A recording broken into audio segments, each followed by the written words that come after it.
list includes Bob Newhart, who's 94 years old, a comedy legend. Remember with Suzanne Pleshette in his first show, and then he had a second show where he had the Inn, and just a comedy legend. 94 years old, Bob Newhart. I saw him in Vietnam, from my R&R in Vietnam and Hawaii. 1968. Kids today may know him as Professor Proton on The Big Bang Theory and Papa Elf and Will Ferrell's Elf movie. And, of course, the series and everything. And we got a couple of comedy bits later on. We'll play from Bob Newhart, if you don't mind. A quick historical note. This was the day, 1969, that Lieutenant William Calley, the Columbus, Georgia jeweler from the family of jewelers, was charged officially with premeditated murder for 109 Vietnamese civilians murdered, slaughtered in My Lai, Vietnam. The total for the entire company he ran was maybe as many as 504 killed, including gang rapes and some horrible things. Anyway, Lieutenant Calley was sentenced to life in prison. It was commuted by President Richard Nixon to 3 years of basic house arrest, if I'm not mistaken. Anyway, so that was a little historical. Okay, is that still a Jimmy Buffett? We'll play a little Jimmy Buffett there, Flounder, if you want. I can hear it in the background, I think, or can I? I'm hearing a little music. There you go. Da-da-da-da-da-da-da. By the way, we got a billion things, so we have newsy stuff. We'll be talking about, not only that, we'll be talking about those two disgusting airline flights. Holy smokes, good Lord. Also, Dr. Jill, the real doctor of the family, has the China kill virus again. Apparently, she should have gotten that 19th booster. Also, Fauci called a fraud and a liar on CNN. Maybe it's turning around. We'll talk about that. Also, opposites may not attract after all. Donald Trump, they're going after him on the 14th Amendment. We got teachers now got caught in Colorado instructing the union, telling teachers how to hide when they're helping children change their genders and keep it away from their parents. Stuff like that. We got all kinds of stuff. California's got a new bill now. Have you seen the video of the latest merchants turning on the shoplifters? The big fat guy they ran out of the store without his shirt on, blubbering down the sidewalk. Almost took his pants, too. Beat the crap out of it. They should have. They got to have tasers. They got to have paintball guns and tasers. I mean, that's it. If you can paintball a guy in his face, it's going to be hard to miss running down the sidewalk. I mean, seriously, if he loses an eye, tough luck. A paintball gun is not a deadly weapon. Is that correct? Have you got any lawyers in the audience? Sorry, I mentioned a lawyer. Have you got any prosecutors in the audience? If you shoot a guy with a paintball gun because he's stealing from you, is that a deadly weapon? Can you either charge with assault with a deadly weapon, or do you have a right to maim or injure someone who's stealing your stuff? We want a lawyer to help us. Here's the phone number, 404-741-1230, 741-1230. With Kimmer, Pete, and Flounder. First of all, boys, how was your time off? Pete Davis, how was your 3-day long weekend? Although you had the migraine, I know. Was that still going on or what? A perfectly sunny weekend, and I had to be inside in the dark the entire time. I mean, I'm still light sensitive. It's just, I've never had one last this long. And they figured out it's either a tooth, sinus, or eyes. It's one of the three that's causing it. So I'm having to do doctor's appointments right and left to try and fix this. And here's the weird thing. Yeah. This would never happen in Atlanta. This only happens in a small town. It's so bad Saturday morning at 3 a.m. that I'm looking for, phone numbers to call for dentists to set up an appointment for Tuesday, because that's the first time you're going to see somebody on Labor Day weekend. So I leave a message at 3 o'clock. At 8 o'clock, I'm woken up by the dentist up here calling me and saying, hey, I'm going to be down getting some grocery shopping with my little girl. I'll open the office, and you can come on down. I'll take a look at it. Wow. Are you serious? Opens up the office. The little girl's running around showing me a Raggedy Ann doll the whole time. We have a great conversation. And at the end of it, he says, look, I'm not going to nickel and dime you with your insurance and stuff like this. I'm not going to charge you for looking at this. You need to go see some guys maybe down in Woodstock to see if it's really the tooth that's giving you the problem. But anyway, appreciate you coming in. I said, hell, you've got a patient for as long as I'm living up here. What's the kid? You remember his name? We'll give him a little plug here. Tell me to go see the guy. Call his office or something. I'm not going to give his name because then that shows where I am. Oh, okay. Well, that's too bad. Okay. Well, You're anyway. in Macon. Yeah, the mountains of the Macon. mountains of Macon. The dental mountain Macon man, they call him that. He writes me a script for hydrocodone and penicillin. Oh, that's my favorite. Hydro's my favorite. Stuff, man. It's good stuff, man. It's not Oxy, but it's angry kid sister. You know, it's one of those things. So I go to the local pharmacy, right? Yeah. I'm walking around for 30 minutes waiting, and I go up, and the lady behind the counter looks at me, and she goes, "Are you Noel?" I said, "Yes, ma'am." She goes, "I need to see some ID." So I had to pull out my driver's license. She turned my driver's license over, zapped it with the laser, and so now the state knows that I have hydro. Oh, my God. That's a thing? Yes, that's a thing. Oh, wait a minute. I don't remember anyone ever doing that when I've gotten drugs before when I had all my oral surgery. Got me on 19 different things. I never had anybody take my license and zap it to prove that I'm taking it. When was that? A year and a half ago. It was March of last year. Yeah. I'm telling you, maybe it's the pharmacy I go to, but they checked and they put me in the system. Well, you're already in the system. If you bought the freaking drugs, the pharmacy's got you in the system. So what's the double whammy for? What the kind of crap is that? It means the state now knows, because that goes right to the state that they're zapping the back of your driver's license. Which I said from the beginning that Zell Miller did it. We should not have fingerprints. We shouldn't have that barcode on it. That this is just a way of controlling us. And I gave a speech on the state capitol steps about it, and they put it through. And Democrats did that. Democrats and Republicans sat by and watched them do it. Zigzag Zell. Zigzag Zell. Remember old Now here's the weird thing. Yeah. Afterwards, I'm out of gas, so I have to go to the gas pump. Right. And I'm at the Ingles at the gas. Get gas at Ingles. Ingles, and the intercom's blasting. Right. It's got music. The music I hate stops. That. It says, God. Yeah. It says. I thought I was back in homeroom. It's now time for the morning announcement. But before we do the news, here's the little Pledge of Allegiance. Jimmy's. Oh my God! Are you serious? I'm a classroom of kids somewhere saying the Pledge of Allegiance. Me and another guy sitting there looking at each other. He's gassing up his truck. I'm looking at him. I put my hand over my heart. Yeah. He laughed and put his hand over his. This is at the Ingles gas station. Ingles gas station. We're listening to the Pledge of Allegiance. Well, I like it, but I can't believe I've never heard of such a thing.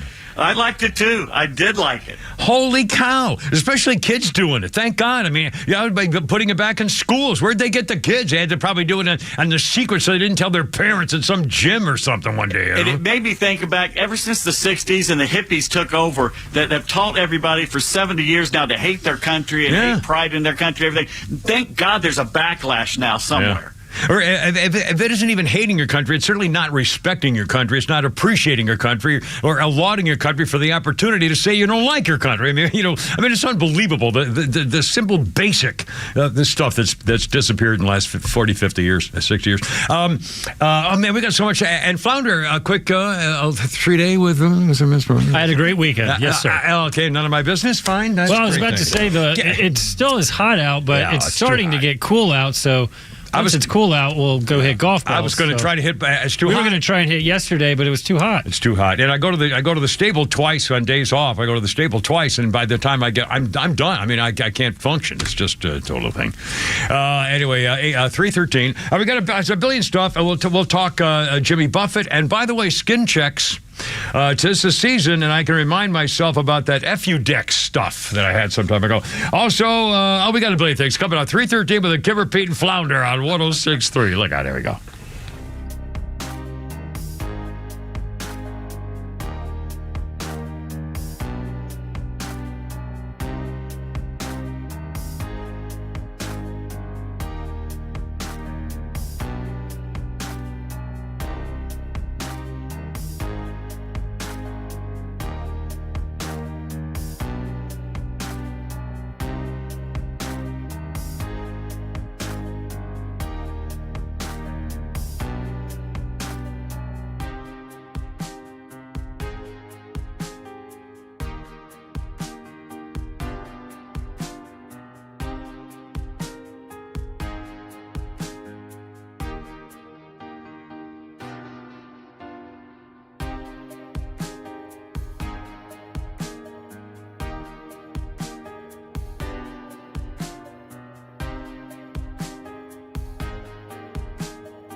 Only me, it's only the Kimmer with Pete and Flounder 316 and Gary Weaver. Yeah, Gary Weaver. Gary Wright, Dream Weaver. Idiot. Well, you know, he had dementia. I felt a little about myself just now a moment ago. Gary Wright passed away from Parkinson's, and, well, old. He was 80, so he passed away because he was old. But he was afflicted with Parkinson's and dementia. And I'll play a little Gary Wright here. Yeah, well, what was the other big? He had two big songs, Dreamweaver and what's this? Love, gosh darn Love is All Right? Love is All Right? Is that something like that? Anyway, and by the way, I did not know this till I read it this morning, that he apparently invented the synthesizer. Is that correct? Or he started synthesizing music or something like that in there. Is that correct? He helped with the evolution of it. I don't think he invented it. Well, I think a guy named Moog, was a Moog synthesizer. But Moog. Okay, anyway, I always called it Moog, okay. Thank you. But they said something about Gary Wright was the first guy to maybe incorporate it, or I don't know, something. But he's well known for his musical stuff. Also, and by the way, I know we got a billion. I want to talk Fauci and Dr. Jill and that stuff like that. Should we do one more music thing, Pete, about Smash Mouth? Okay. Gary Wright died at 80, and Smash Mouth lost their all-star singer guy.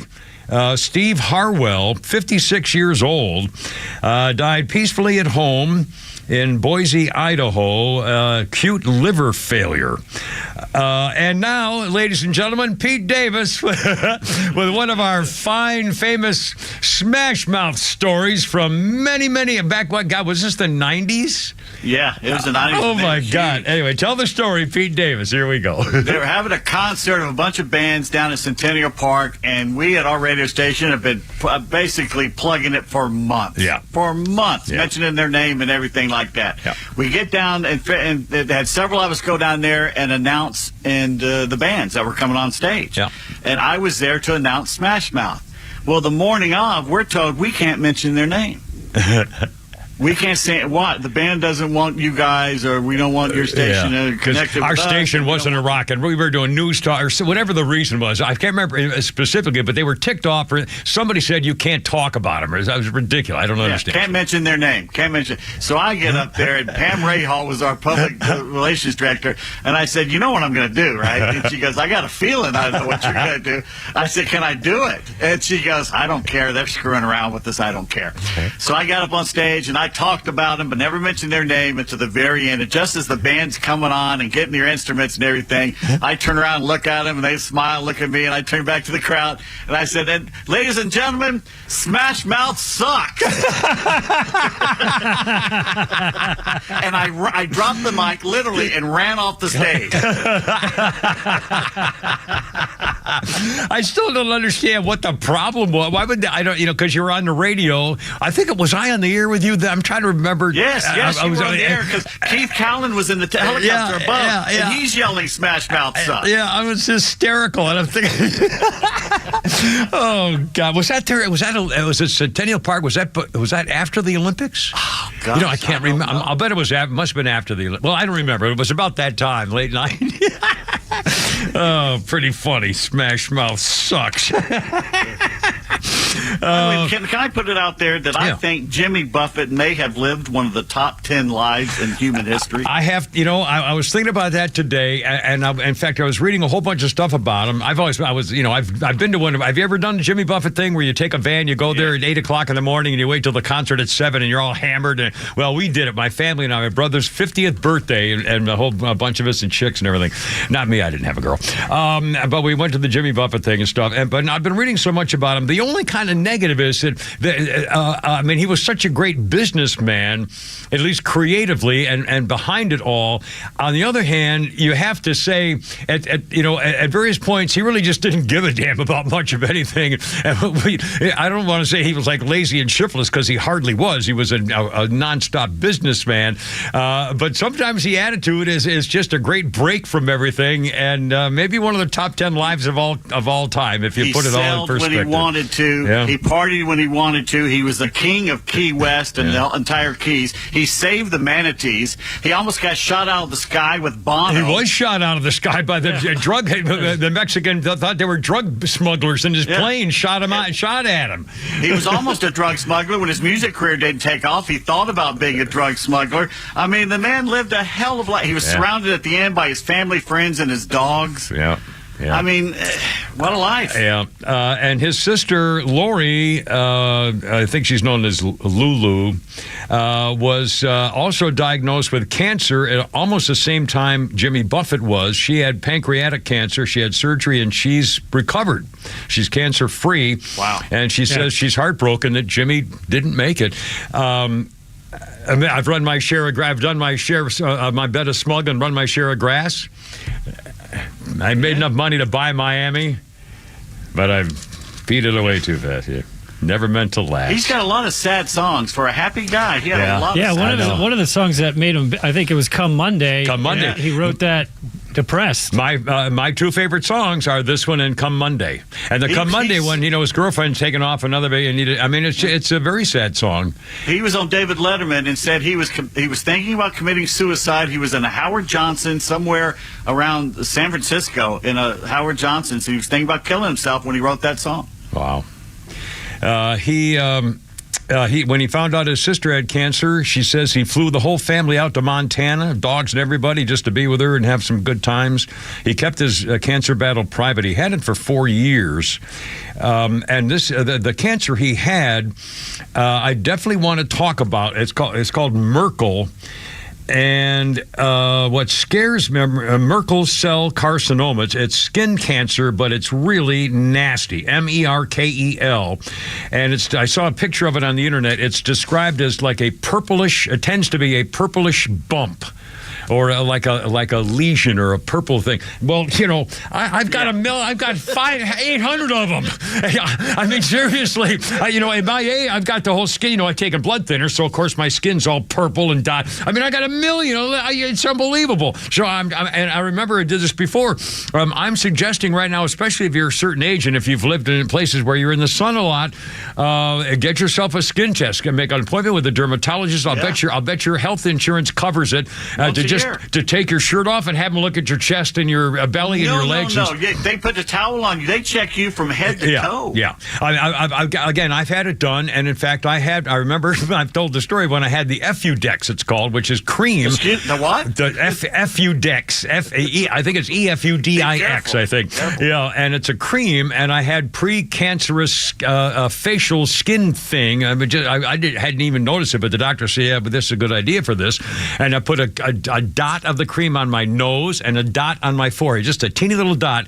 And between those two things, within about 6 or 8 hours, it spread to my entire face, turned me dark beet red like a lobster boiling, and it stayed that way for about 10 days. And I was oozing and just oozing on my face, and I would get all kinds of stuff. And it was a lot of people when they do it, they don't even go outside because you look like you've been scalded. Somebody threw hot water in your face.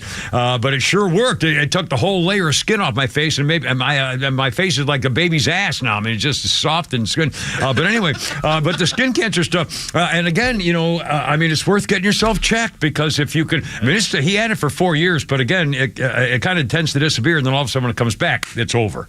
So, poor bastard, he's 76 years old. And parrot heads and Margaritaville, the village. He made a whole town in Florida, Margaritaville. And in fact, I didn't have any money when I thought about moving there when I was down in Florida at the time. Jimmy Buffett, he played the trombone in elementary school. And the Kimmer played the trombone. I gave it around to the Kimmer, and I played. Well, I played. In our family, growing, I'm a baby boomer. In our family, we're all required to play an instrument. Mm-hmm. We all played sports three seasons every year, and we also had to play an instrument. And I'm talking about taking lessons from a private teacher on weekends. I mean, this was serious.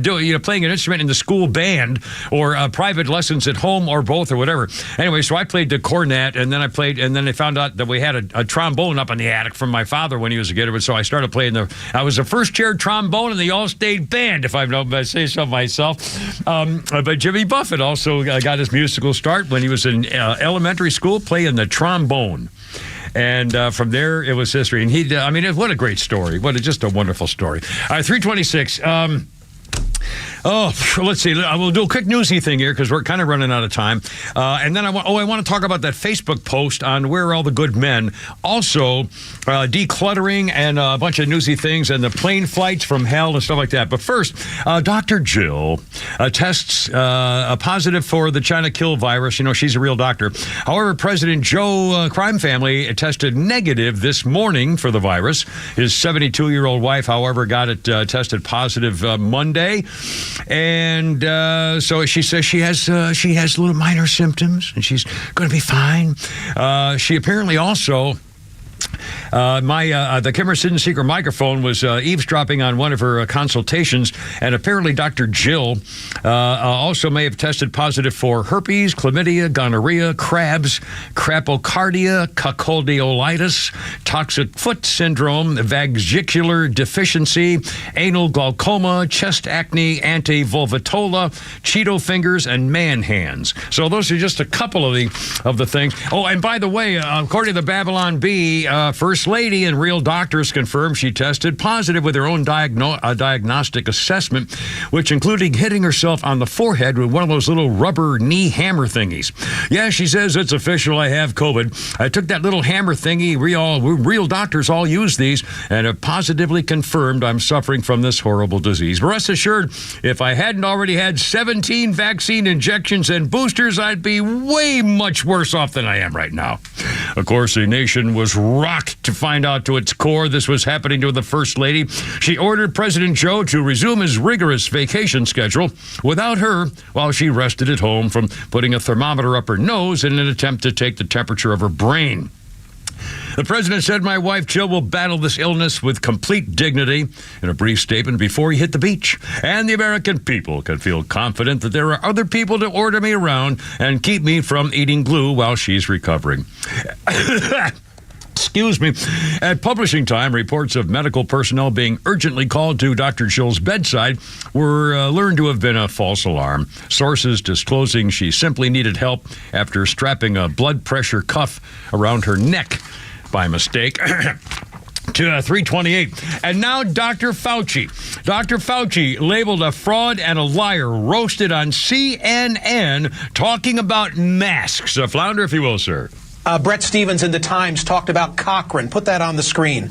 The most rigorous and comprehensive analysis of scientific studies conducted on the efficacy of masks for reducing the spread of respiratory illness, including COVID-19, was published last month. Its conclusions, said Tom Jefferson, the Oxford epidemiologist who is the lead author, were unambiguous. There is just no evidence that masks, make any difference. He told the journalist Mayan Damasi, full stop. But wait, hold on. What about the N95 masks as opposed to the lower quality surgical or cloth masks? Makes no difference. None of it, he said. Well, what about the studies that initially persuaded policymakers to impose mask mandates? They were convinced by non-randomized studies, flawed observational studies. How do we get beyond that finding of that particular review? Yeah, but there are other studies, Michael, that show at an individual level for individual. When you're talking about the effect on the epidemic or the pandemic as a whole, individual, the data are less strong. But when you talk about as an individual basis of someone protecting themselves or protecting themselves from spreading it to others, there's no doubt that there are many studies that show that there is an advantage. Yeah, right. Well, we'll have more about this coming up. Is that Woody Allen or Mike Francesa? Yeah, here we go. All right. 3:30 with the Kimmer, Pete, and Flounder and Dr. Goofball standing by. Look out.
Bum, bum, bum, bum, bum. 3:35 with a Kim Repeat and Flounder.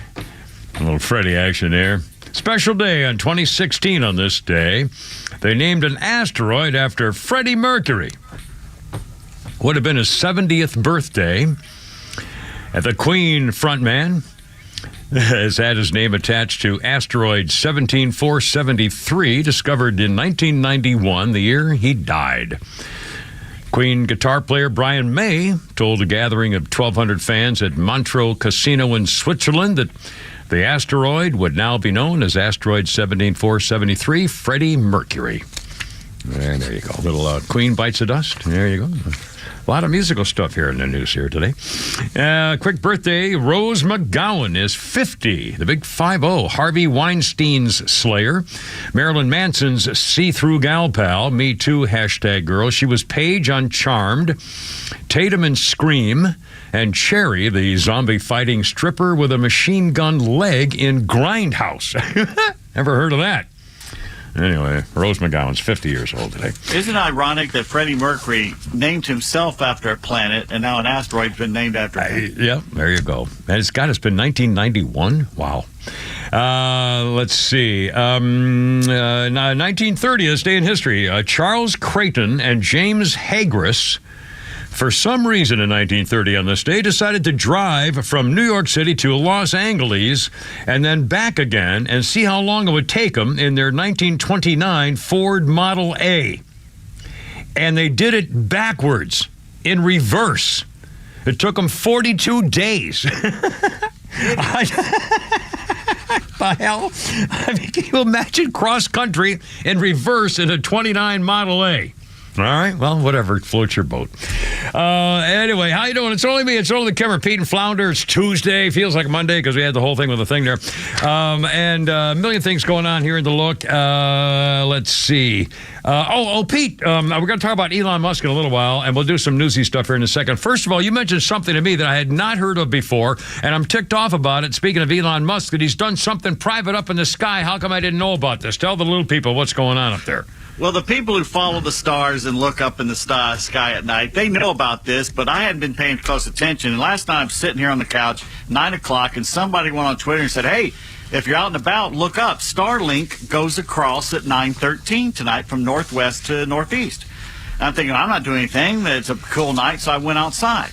And I'm sitting there looking up the sky, and I'm thinking, well, gosh, I don't recognize any of these, zodiac signs or anything. And then I realize that I'm looking at the bottom half of the Big Dipper. It's so huge up here at this time of year that I didn't see it. It was so big. The ladle is way off into the east, the northwest, actually. And I'm looking at the Big Dipper. It's massive. And as I'm looking at the Big Dipper, underneath it, I see this string of lights suddenly appear. And it cuts right through the bottom, like putting a hole in the bottom of the Big Dipper. And it's like this huge train of lights that goes across the sky. And it was at 9:17 last night. And I swear, if you didn't know what it was, you would have thought it was a UFO. Well, what is it? A string of meteorites. It's his Starlink satellites, which go behind one behind each other, like a string.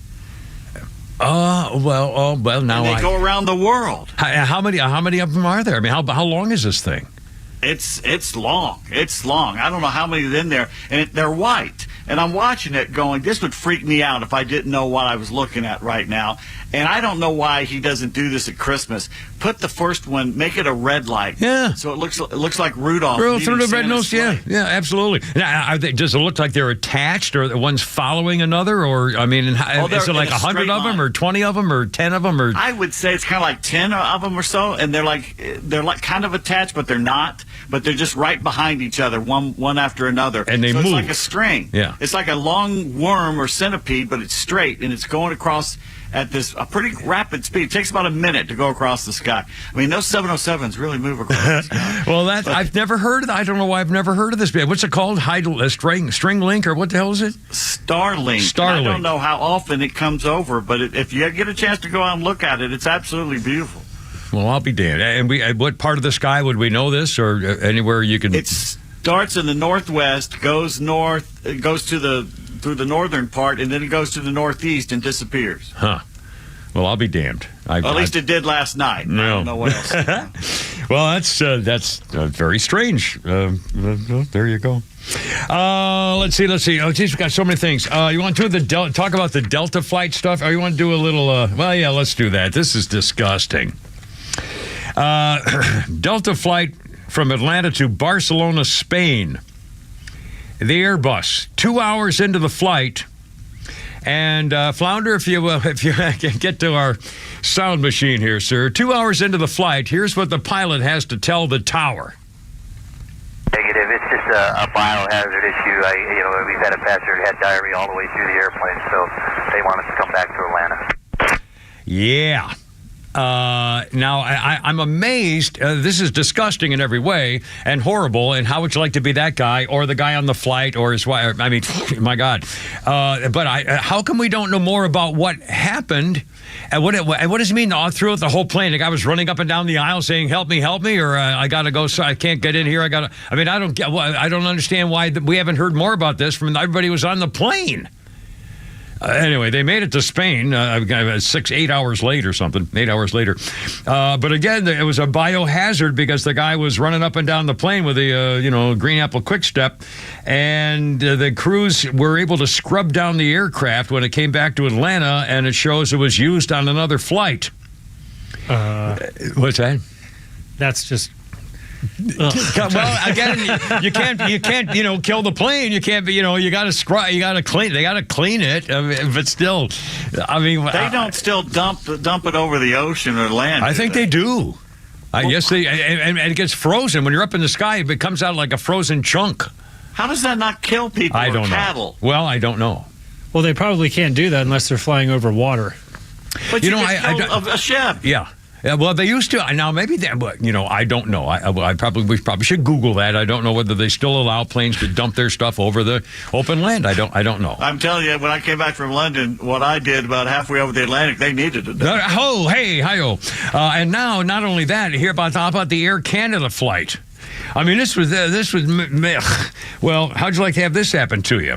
One lady and two of her fellow passengers were escorted off a plane because they refused to sit on the seats of a 5-hour flight from Vegas to Montreal, Air Canada.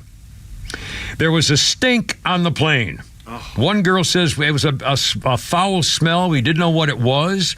It turns out that on the previous flight, somebody had thrown up.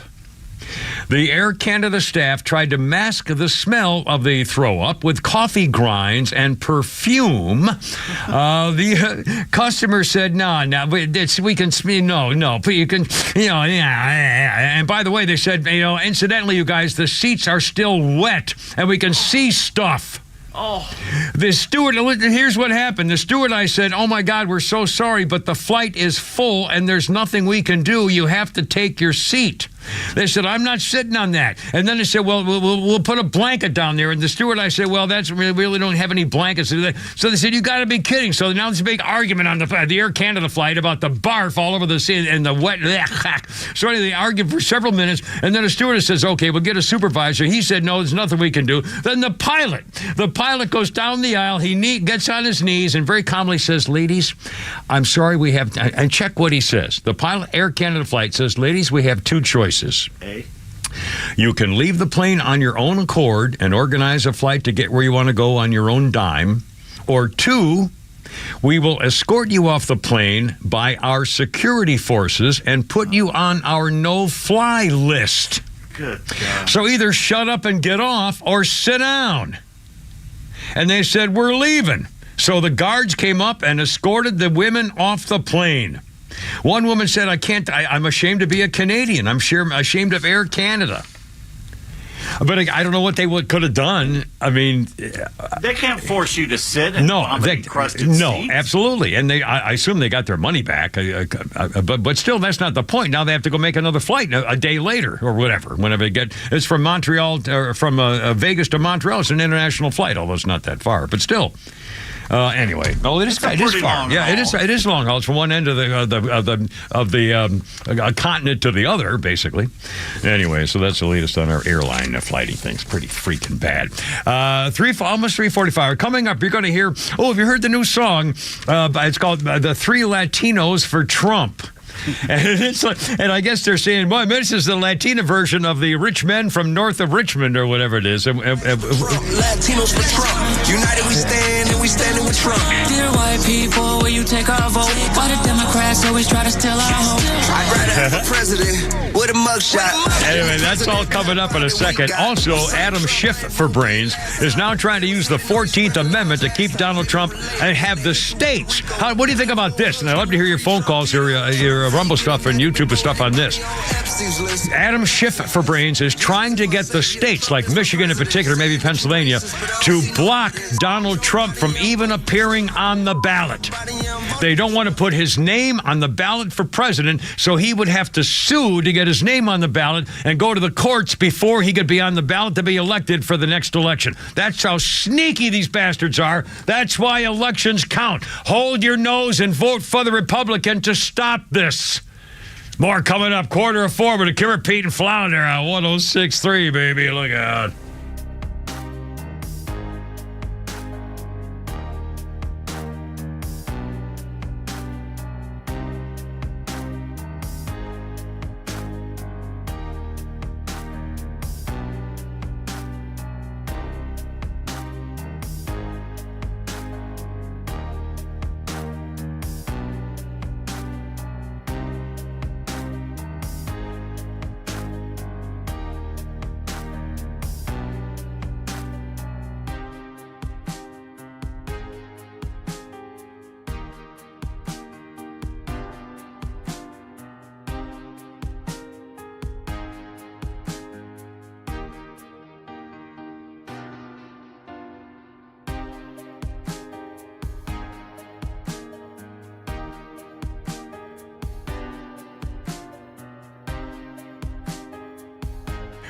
.346, how's it going? It's only me, it's only the Kimmer. Lock them up. Well, your, assets as well as a Biden crime family. This is unbelievable. And I suggest right now go to atlantasafehouse.com. This is the company I bought 2 safes from, big gun safes, really cool. American Security and Browning, Fort Knox. They got all the brands. I gave one to my producer, Wade, no offense. They will bolt it into your concrete floor if you want to, like they did mine. They have the #1 delivery and installation service company of safe crews in Georgia, period. The safe place to buy the safe, Atlanta Safe House. Go to atlantasafehouse.com. It's not just big gun safes, so you can feel like a banker where you spin the wheel and all that kind of stuff. Jewelry safes, business safes, high security safes. How about a vault door? How about protecting your assets like I did not when I moved down to Florida when I retired and then couldn't find my medical records for the VA, and I'm scrambling now to try to get it all put together again. Your medical records, your school's kids' records going back to school, marriage certificates and divorce, your social security cards, all your important stuff, your business documents, things you want to save for your kids, jewelry, cash, all that stuff. Protect your assets. And it doesn't have to be a big 7-foot safe, stuff like that. They've got deals all over the place. And I don't mean those little teeny plastic boxes you get at the drugstore with a little teeny key. That's not a safe. Tell them the Kimmer sent you. Look them up. In fact, they have a family storm shelter. Talk about a safe for the whole family. Look them up. Tell them the Kimmer sent you when you get your safe from atlantasafehouse.com.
It's only me, but Kimmer, Pete, and Flounder. That's Stevie Nicks. Stevie on this day in 1981. Holy moly, 42 years ago. Stevie Nicks was number one on the album chart in America with Belladonna, featuring the tracks Stop Draggin', which is this one, My Heart Around, with a Tom Petty duet. Also, Leather and Lace, that was probably your hugest hit with Don Henley.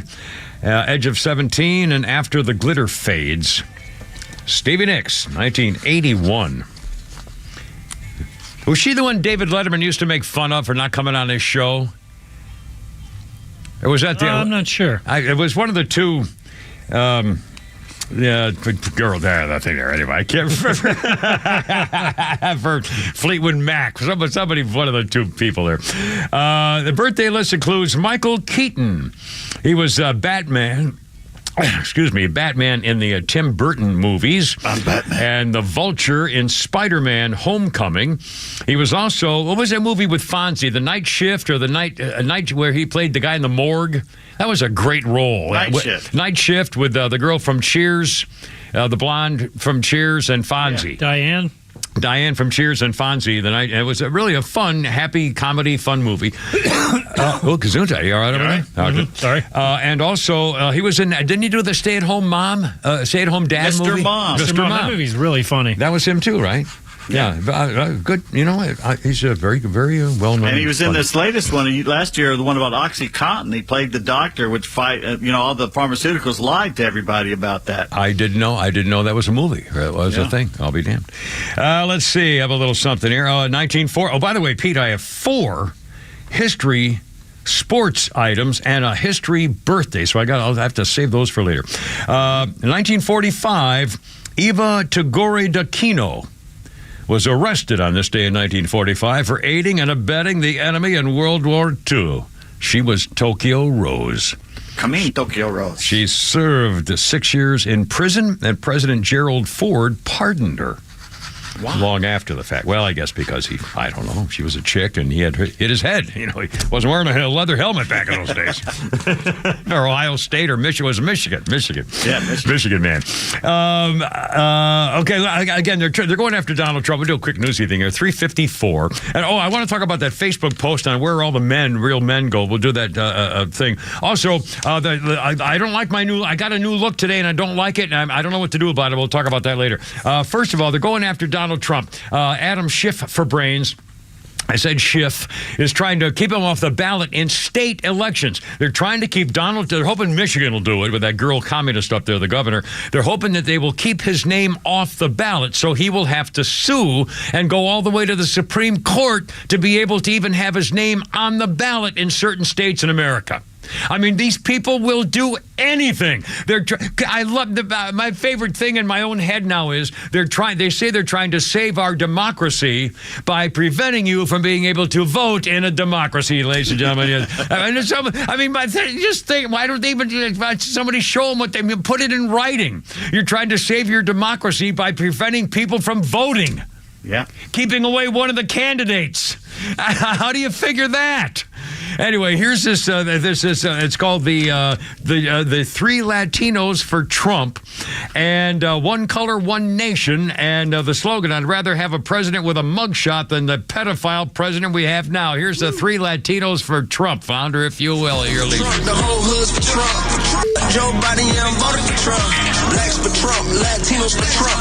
United we stand, and we standing with Trump. Dear white people, will you take our vote? Why the Democrats always try to steal our hope? I'd rather have a president with a mugshot than the president pedophile that we got. Sorry, Trump, I ain't vote for you last time. They was hating on you, spreading lies last time. Made me relate when they hit you with the RICO. Now the whole hood screaming free Trumpito. Trump, how you get indicted before anybody on Epstein's list? Epstein's list. Jesus is my savior, Trump is my president. Saying that you racist, but I don't see no evidence. Joe Biden, yeah, I'm voting for Trump. Joe Biden, yeah, I'm voting for Trump. Voted for Trump, the whole hood's for Trump. Joe Biden, yeah, I'm voting for Trump.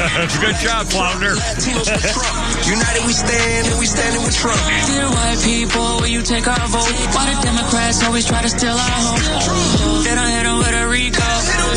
They don't hit them with a RICO. Trump Latino. Somos Latino patrol. Still voting for you even if you in a cell. You risked your life for the people, yeah. FJB, yeah, you used our race. You and your son got Ukraine paid. Two-step in the name of Trump. We gon' step for Uncle Trump. Uncle Trump. With Trump we gon' ball. United we stand, with Biden we fall. All my people need to wake up. Wake up. The Democrat Party ain't doing nothing for us. They say Trump a racist, I don't see it. He free Kodak Weezy. He about to free Young Thug. He will. Mr. President, I'ma vote for you even if you in a jail cell. I guess I'm MAGA. 3 Latinos for Trump. And by the way, the story is that it's now number 3 on the chart. I don't know what chart they're talking about, but apparently this is a huge social media thing, I guess. Flounder, do you have any idea what this is? I don't think it's on the top 40, but it might be on some hip hop or iTunes streaming chart. Yeah. But cool. I mean, and again, well, for example, a story today in Colorado. We've been talking a lot about Colorado these days concerning what's going on with the liberal policies. Parents now have found out that the local teachers union in Jefferson County, Colorado, has sent out an email to the teachers instructing them to get rid of evidence of the students' transgender information. The email says if you do a questionnaire, please make it a paper and pencil activity. Any digital records are more permanent and may be requested under federal law. Parents, of course, have the right to inspect and review their students' education records. Anything maintained by the school, parents have a right to see. It's a Right and Privacy Act. The union elaborated on how teachers may be able to avoid record disclosures. Quote, make your notifications and notations about students and not hold on to the documents. Well, this, of course, is done without parents' knowledge. One woman said her son was given a gender identity survey, and she says, now, wait a minute, we were deceived and lied to, taken advantage of. I don't feel I can trust the teachers. Duh. This is not political. This is just they're breaking the law. Another said when the union got caught telling teachers how to hide information on changing kids' gender, the union wouldn't even walk it back. Given the pushback over ethical questions to keep parents in the dark about the child's gender transition by allowing students. The union said, well, here's their take on it, okay? They want teachers help you keep it secret. Here's the union's, here's how they justify it. By allowing students an optional avenue to share their preferred pronouns while maintaining student privacy, we can better ensure that students feel safe, respected, and validated. Yeah, safe from their parents knowing what they're doing with their teachers. This is outrageous. 30 years, man. 30 years. God. Been warning you. It's here. It's here. Every day we're talking about gender crap in schools. Every day. They're not your friends. They're coming for your kids. All right, hold on. 4 o'clock. Oh, my God. Look out. Here we go.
We got kind of a hodgepodge of stuff. Did we finish the Fauci interview? I guess we probably did as much as we can. Yeah, okay, good. But again, they're reacting to him talking about the masks again. And by the way, let me just ask for the record, Pete Davis, if they say masks are required again when you're out with people, what's your reaction?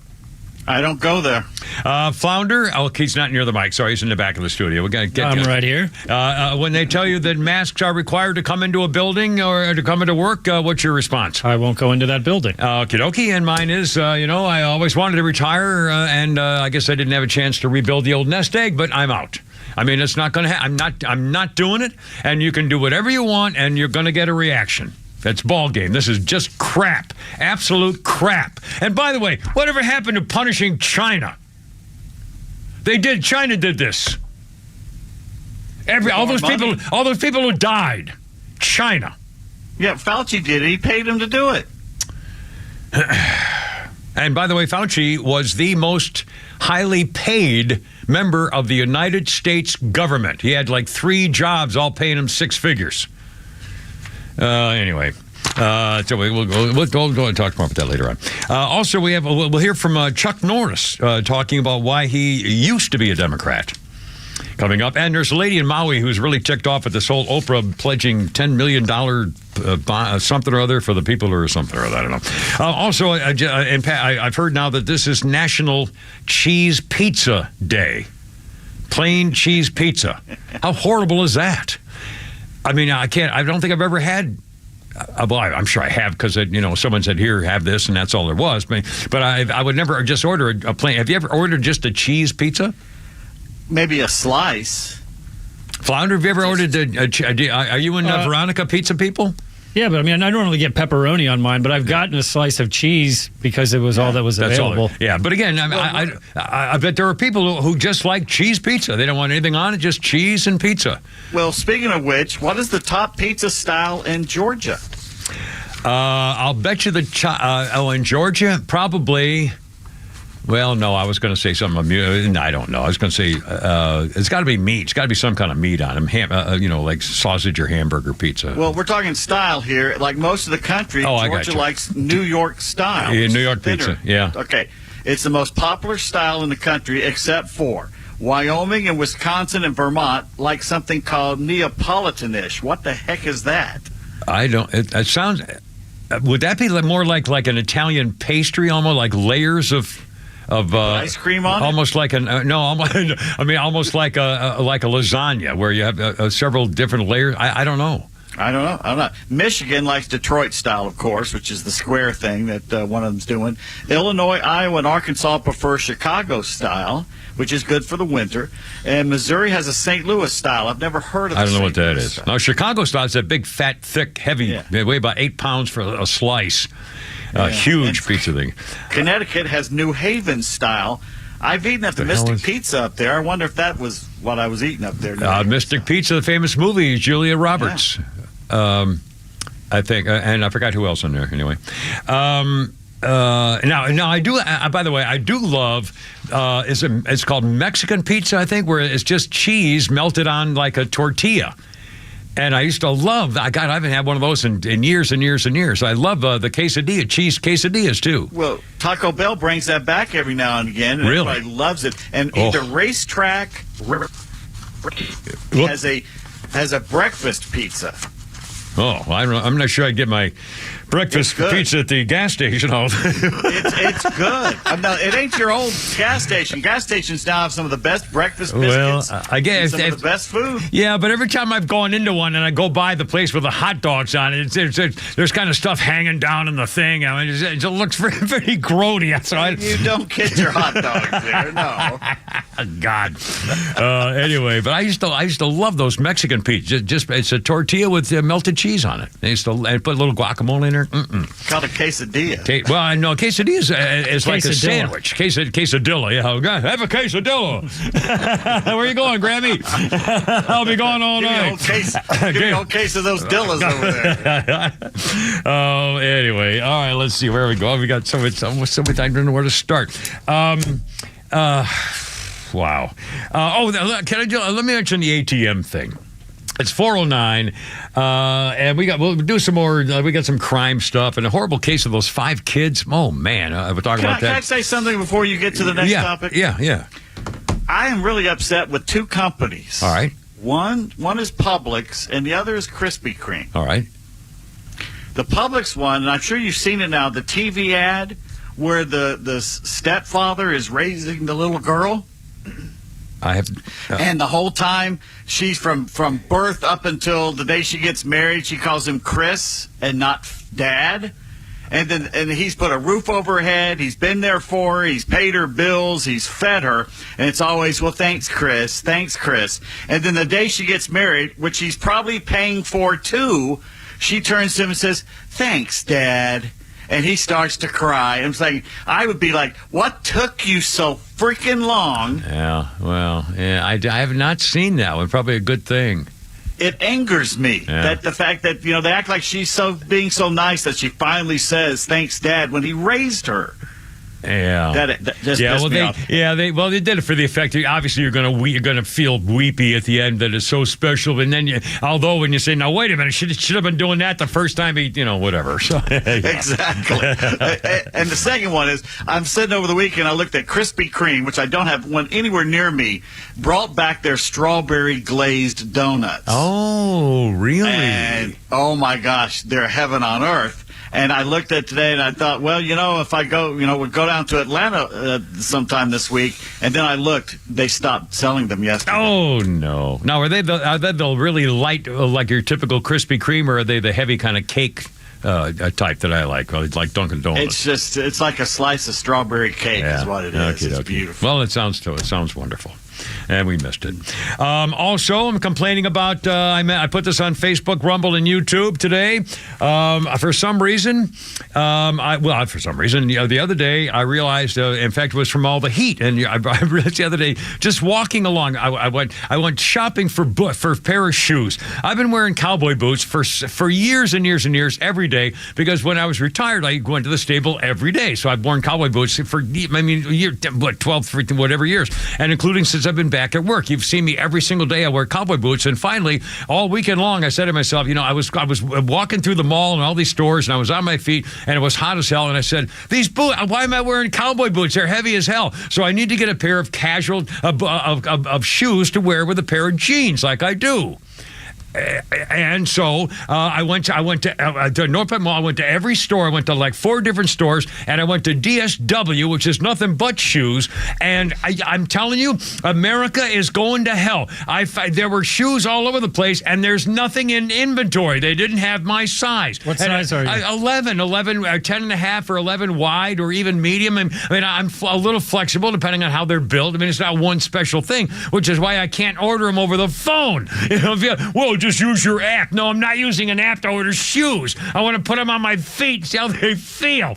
Anyway, so once again, now today I'm wearing my running shoe, my New Balance running shoes, which are very comfortable. But and I'm also keeping my shirt out because I said, screw it. I'm going to look like a shiftless lazy like one of you bums. I was going to say, Pete, tomorrow if he just wears a T-shirt versus a collared shirt, he'd look like me and you. Be all set. Anyway, but I feel like a slob. And my running shoes are nice and they're clean. They're good looking and everything, but I want a pair of casual kind of shoes to go with a pair of jeans, so you don't look like a slob. And I have my best out there. What's that? I'll have you know, I have my best lobster pajama bottoms on right now. Thank you very much. 413 with a Kimmer, Pete, and Flounder. We have Holy Crap at Sports, Skynet, tweets, and stuff. We got it all coming up too. Look out! And Bob Newhart comedy next. Look out.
The Doors. Yeah, jump in there, baby. Yeah, what's your name? It's kind of a similar theme. It's got kind of. There we go. 1968, the Doors, on their first ever visit to Britain, the Doors appeared on Top of the Pops, performing Hello, I Love You on their TV show. So here we go, the Doors. On the musical birthday list, Dweezil Zappa is 54 today, Frank Zappa's kid. And one of the guys from Rage Against the Machine, Brad Wilk, is 55. Never heard of him. Let's see, historical note here. Oh, I remember this, 1972. Remember the face of Jim McKay at the Olympic Games, Munich. The Arab Black September group storms the Israeli compound, kills 2 right there, and then takes the rest hostages. Killed them all when the German police tried to end it in Munich on this day, 1972. Wow, I remember Jim McKay. Yeah.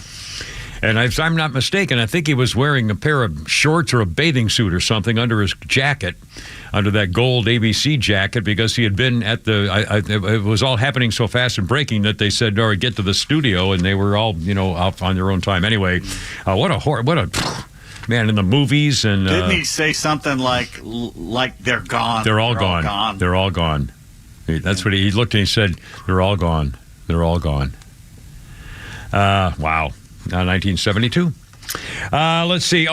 Speaking of sports, I find it a shame that University of Georgia has announced that they don't give a crap about anybody now, so they're no longer having their football games on TV. That's not what's happened. Instead, they're going to say we don't Georgia's really care fault. if you watch TV.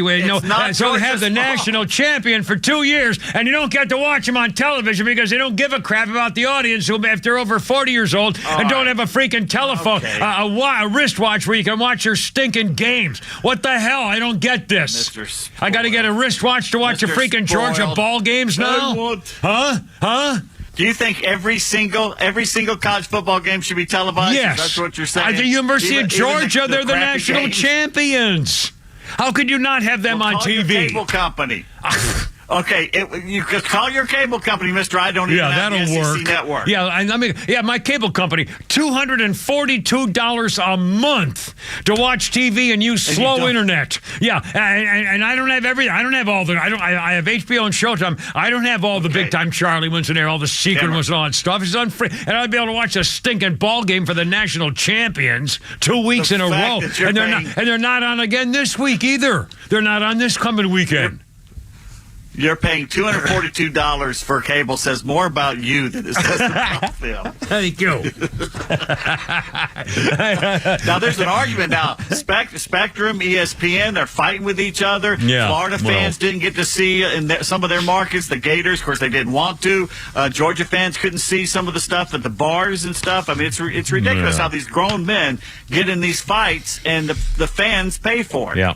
It's not right. It's just not right. How could you have the national and I don't care what the competition is. Maybe I want to go see him score 80 points. I mean, it's still the national champions. You can't keep them off of television. Anyway, forcing me to go buy. I mean, it's just wrong. It's greedy and snotty and duplicitous, and it's just creepy and don't care about the freaking people who make you the program. If the American public and the people in Georgia didn't give a damn about football team, you wouldn't have a football team. I don't even know. I know. I'd eat me. How about that? Big Bulldog fan you are now, huh? Well, I'm supporting the latest 11 of them just got caught for speeding again since the wreck. Since the accident a couple of months ago, 11 more football players caught speeding, and a staff member who just got awarded with the Hall of Georgia Fame thing just got super speeding. So he's going to go to traffic school like I did. places to be. They're important people. Yeah, they got crap to do. Don't you know who I am? All right, anyway. All right. Let's do. Flounder's in the back. Are you doing like rumble stuff or something? Are you okay over there? Yeah, he's in the back the whole time. Doing good. Okay. Let's do a Bob Newhart. Bob Newhart's birthday. He's 94 years old. I used to do his routines in college in my speech class. I saw him when I was my R&R from Vietnam with my starter wife, the one who actually did love me, in Hawaii. And here's a 94-year-old Bob Newhart, one of his well-known routines. I used to love this guy. A lot of material comes out of things that you read in the paper. Like there was a thing, there was this Spanish bullfighter, a one-eyed Spanish bullfighter. It's a true story. And he was reapplying for his license. They never explained how he lost his eye. You just kind of had to, put two and two together to figure out what happened. And he was reapplying to fight the bulls. And now you would think if there's any occupation where you want to have two really good eyes, it would seem to be bullfighting. That would certainly be up toward the top anyway. Because you could see the guy. Now I can't see him. I can hear him. I can hear him. Anyway, I did his routine of the bus driver in college once in a speech class and a couple others, and honest to God, I can still remember the damn thing to this day from 1965. Just a classic guy, old-fashioned American humorist, Really? and just Let's hear it. No. Just roll down the window and crawl right out, Mrs. Selkirk. Notice how she was spinning all the way to the back of the bus. Accelerator, brake, accelerator, brake. No, it's silly to do the whole thing. Anyway, Bob Newhart, 94 years old. God bless him. This popped up on my phone. Oh, by the way, I just somebody, thank you. I'm getting every 2 hours now. I get another picture of Selena Gomez with no shoes on. So I'm very young. I look at my phone every time I check my phone. There she is again. What the hell's going on with it? And she was also at the U.S. tennis tournament at the Open. They even featured Selena Gomez. Holy cow! I don't know she's got some big marketing thing going now or something. Anyway, popped on my phone today. I don't know whether you guys got this or not. And it's a thing, and it says it's something called My Happiness, and it said, and it's the meme, and it says he can cook, he's neat, he knows God, he doesn't drink, he sticks to one woman and doesn't cheat. Where is he? Well, thousands, like 9, 10, 12, 15,000 replies. I replied, why do you care? You'll just get bored with him. And that got a lot of responses. Someone said he's at home by himself because women don't date nice guys. Gary said he was standing right behind you in the checkout line at the grocery store. You glared at him, then looked the other way when he nervously made a small joke about the king-size box of Fruit Loops in your basket. Where is he? Gee, usually in the friend zone. Where is he? Gee, the way most women act, you'll never have him in your friend zone.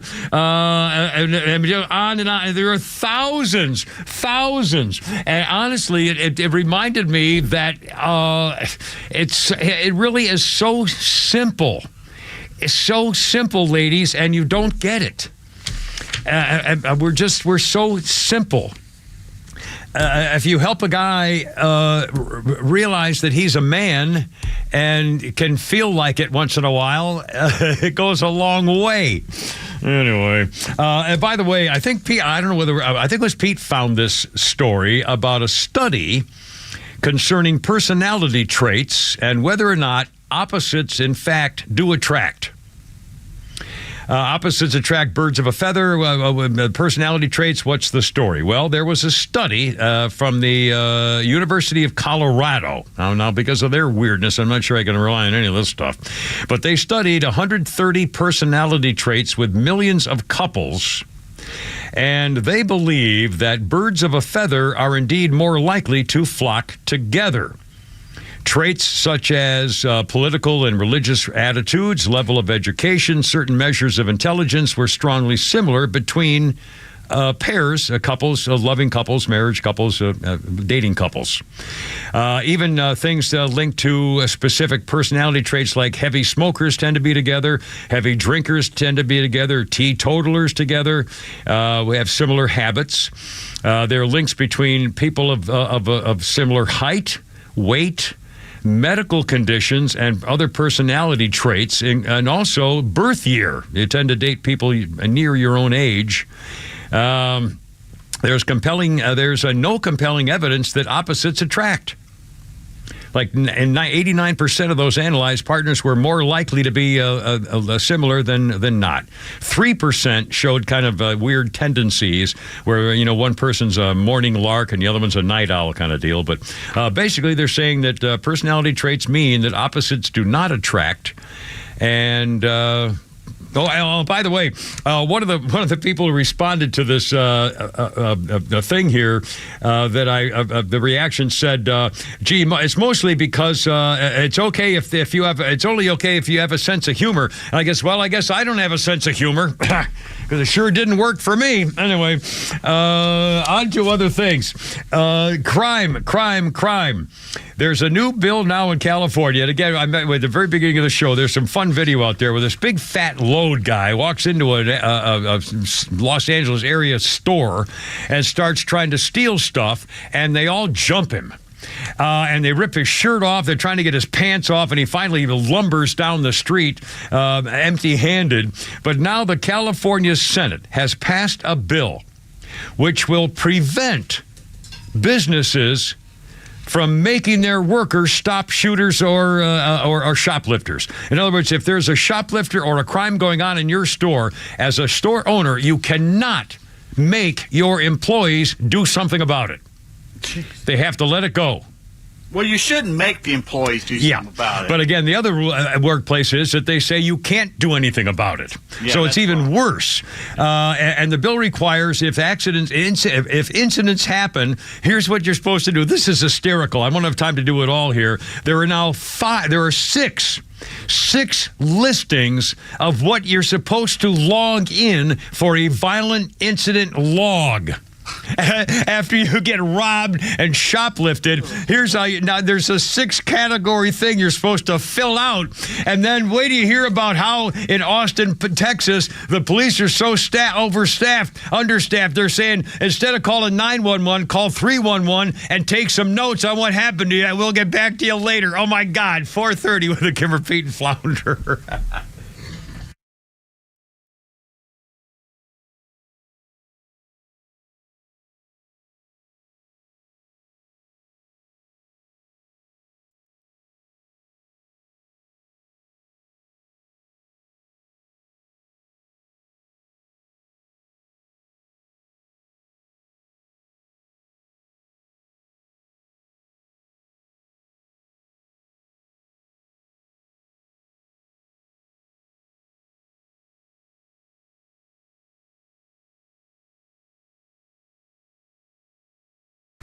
Hey, it's Ola the Kimmer, 4:30. It's a beautiful sunny day right now, time for the ballpark, but over the last couple of weeks or so, we've had that horrible storm damage, and there's even been hail and heavy winds and stuff. My flag keeps getting ripped off my deck. Get a hold of Metro Atlanta Roofing and Remodeling to see if something's been going on up there, whether it might be hail damage or a shingle that might be loose or something rattling. It might be a rafter tail or some flashings or fascia stuff. We don't have to know what that is, but they sure do at Metro Atlanta Roofing and Remodeling. And they have a free drone inspection to see what's going on up there. Summer storms and wind and heat. Your storm damage experts, licensed and insured, been doing this for like 4 decades now. Free drone inspection. And if you need a new roof, by the way, it's a lifetime warranty for both materials and labor. A+ business rating. And if you have a claim with an insurance company, owner, Barry Reese is a licensed insurance adjuster, so they're not going to jerk him around and pull his chain on a claim that you can make. They take care of business. They don't meet their expectations until they exceed yours. And by the way, veterans, 10% discount right off the top. 10% veterans discount. Tell them the Kimmer sent you. Here's the number, 470-538-1729.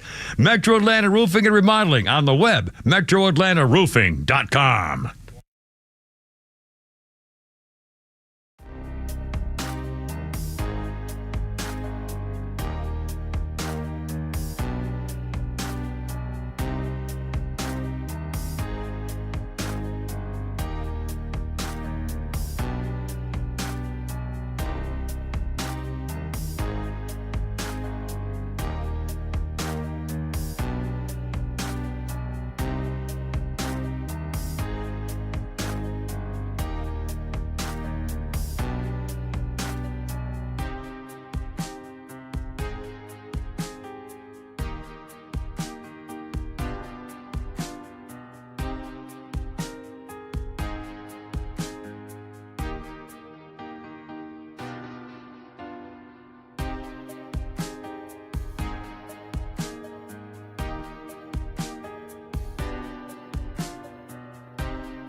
4:35, the Kimmer, Pete, and Flounder.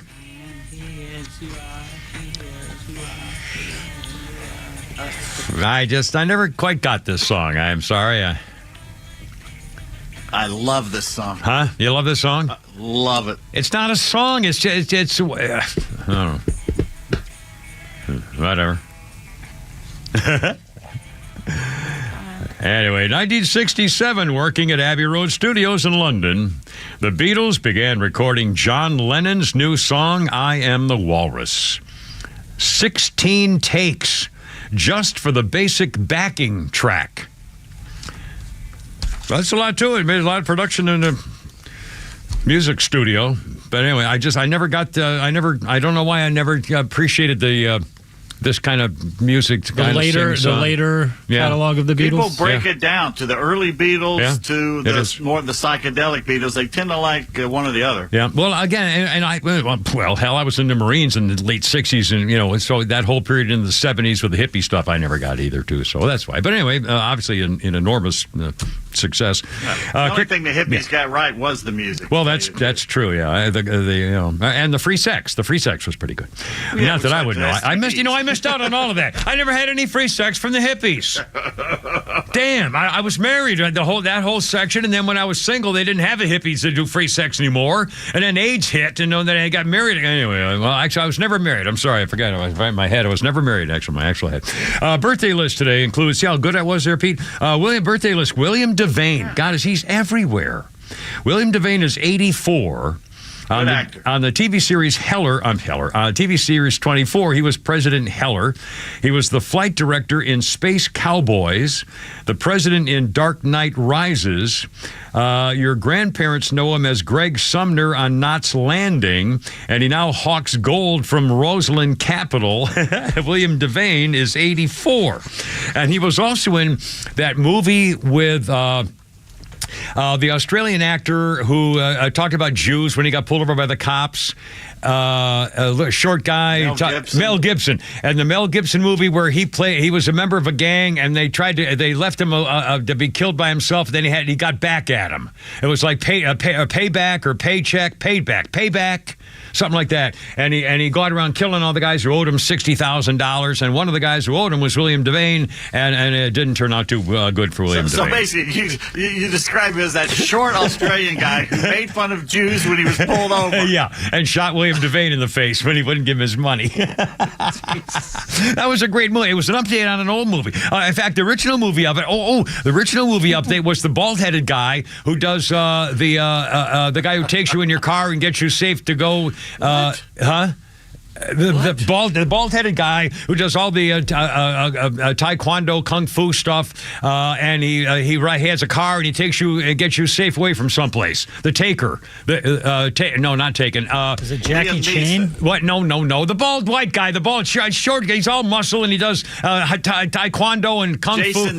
Jason Statham. And he was in the movie where he got back at the guys who tried to screw him. And he was in that hot blonde chick. That's every movie. Well, I know. Anyway, so that was the story there. So William Devane is 84. The Mel Gibson movie is Payback. That was what Payback was. A great movie, and it was with that hot blonde chick who was kind of nasty. It was dark in the sense where it was like raining all the time. He was always in black, and well, I don't remember it that way, but again, it was a good. It was a great because he got back at the guys who did him wrong. I mean, it was really good. That's the name. A history note on this day in 1997. Larry King married Shawn Southwick, wife number 7. Okie dokie. It's 4:39, and it's only me. It's only the Kimmer. By the way, Flounder came across a couple of things here over the weekend we had that I thought were amazing. Check this out. What's the matter? What happened? Nothing. What was that thing? Listen, this is amazing. Robert Eiler, the actor who played RJ, what's his name? AJ in The Sopranos. Robert Eiler played the son, the kid.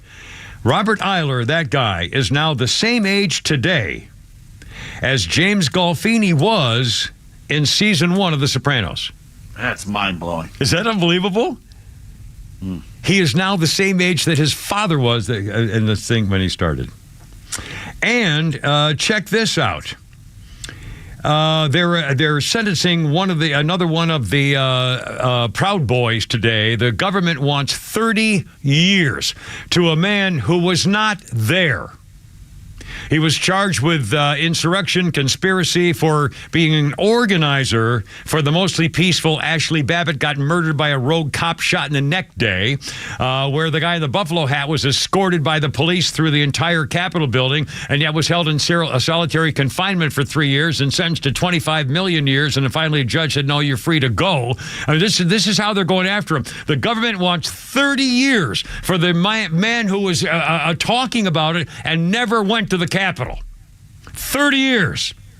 Not only that, Ethan Nordren used a loudspeaker in the Capitol. He got 18 years. Zachary Rell trespassed for 15 years. He got 15 years. The guy who shook the fence, 18 years. And now, Joe Biggs, the guy who shook the fence, 17 years. Ethan Nordren, 18 years because he had a loudspeaker. Zachary Rell trespassed, 15 years for walking in the Capitol. And in Rochester, New York, a young black man was convicted of raping 2 children, 4 and 6 years old. He was given 180 days in jail. It is now more dangerous to support Donald Trump than it is to commit violent rape in some parts of the country. I mean, this is unbelievable. 441. Oh, we'll do a little crime thing, and then I'll briefly. I almost hate doing it. Mention what happened to those kids in Gwinnett County, but we'll mention it. Worth at least a passing mention. Austin, Texas. Austin, Texas Police Department should normally have about 2,000 cops. They have 1,400. They are having a staffing problem.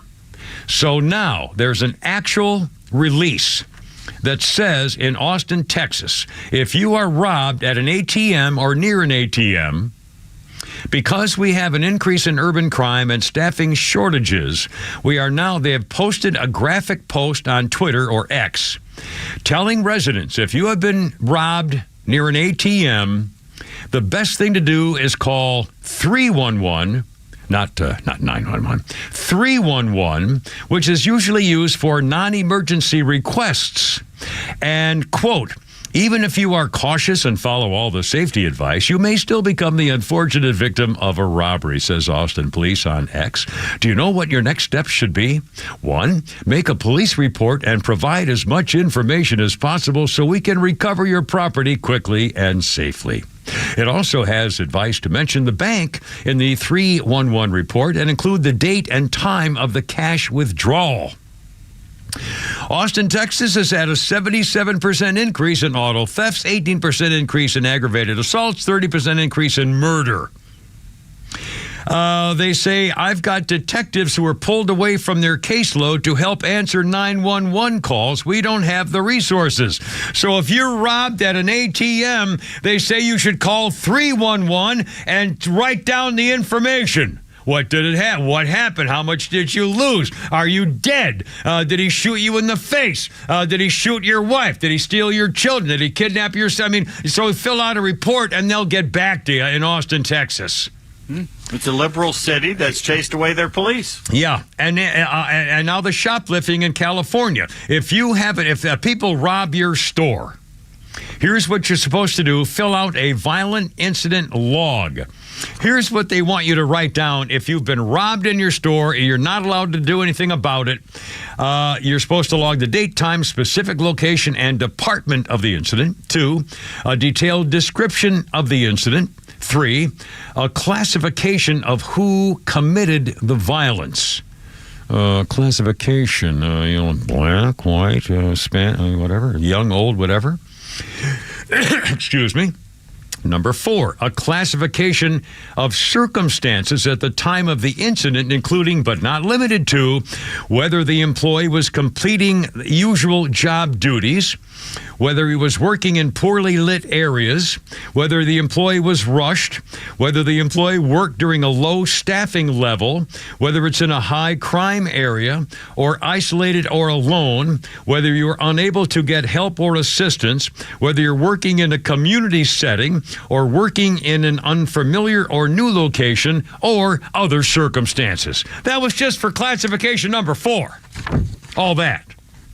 Number 5, a classification of where the incident occurred, including but not limited to whether it was in an office, a sales floor, a hallway, a restroom or bathroom, parking lot or other area outside the building, personal residence, break room, cafeteria, or other. Number 6, type of incident. Oh, my God. Do we really have to go through all of them? I mean, my God. This is now the thing in California. I'm a victim of circumstance. Hey, Mo! 4:45 with a Kimmer, Pete, and Flounder on a weird Tuesday seems like Monday. Look out.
Baby, with the Stones. 1965, their 8th number 1 single. Recorded this at the RCA studios in Hollywood. That's amazing. They recorded stuff in Hollywood as opposed to somewhere. The song peaked at number 1, both Britain and America. Get Off of My Cloud, 1965. The Stones. There we go. I'll play a little music. Sing it, Mick. Hey, you.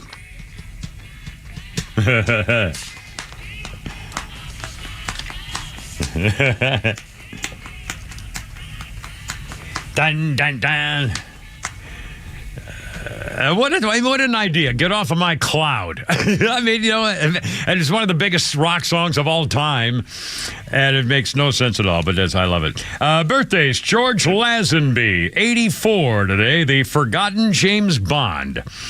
His one movie, On Her Majesty's Secret Service, divided Bond fans so much he got fired and was replaced by the hideous Roger Moore. Those spaghetti arms. Jeez. I liked Roger. Oh, he was horrible. The only thing he ever did was he was in one of the movies he was in. He got to ride a beautiful black stallion. Well, God, one of the most beautiful animals I've ever seen. And I forgot, was chasing through the countryside, and that beast was magnificent. Anyway, 4:50. A quick historical note. On this day in 1975, Manson family follower Squeaky Fromme tried to assassinate President Gerald Ford, 1975. She put a gun in his face, but there was no round in the chamber. She still got life in prison in 1970. She was across the street. Yeah, well, it says she put a gun in his face. She tried to, and there was no round in the chamber. She got life, but was released in 2009 after 1975. She's out and about. That's what's scary. I'm sorry. If you try and kill a political figure, I think you go there for life. Well, this was you're not only Manson. killing a person, you're killing a people that are trying to vote. You're trying to tell people who they can vote for. Right, yeah. Or who represents you, who is your, Right. It's not,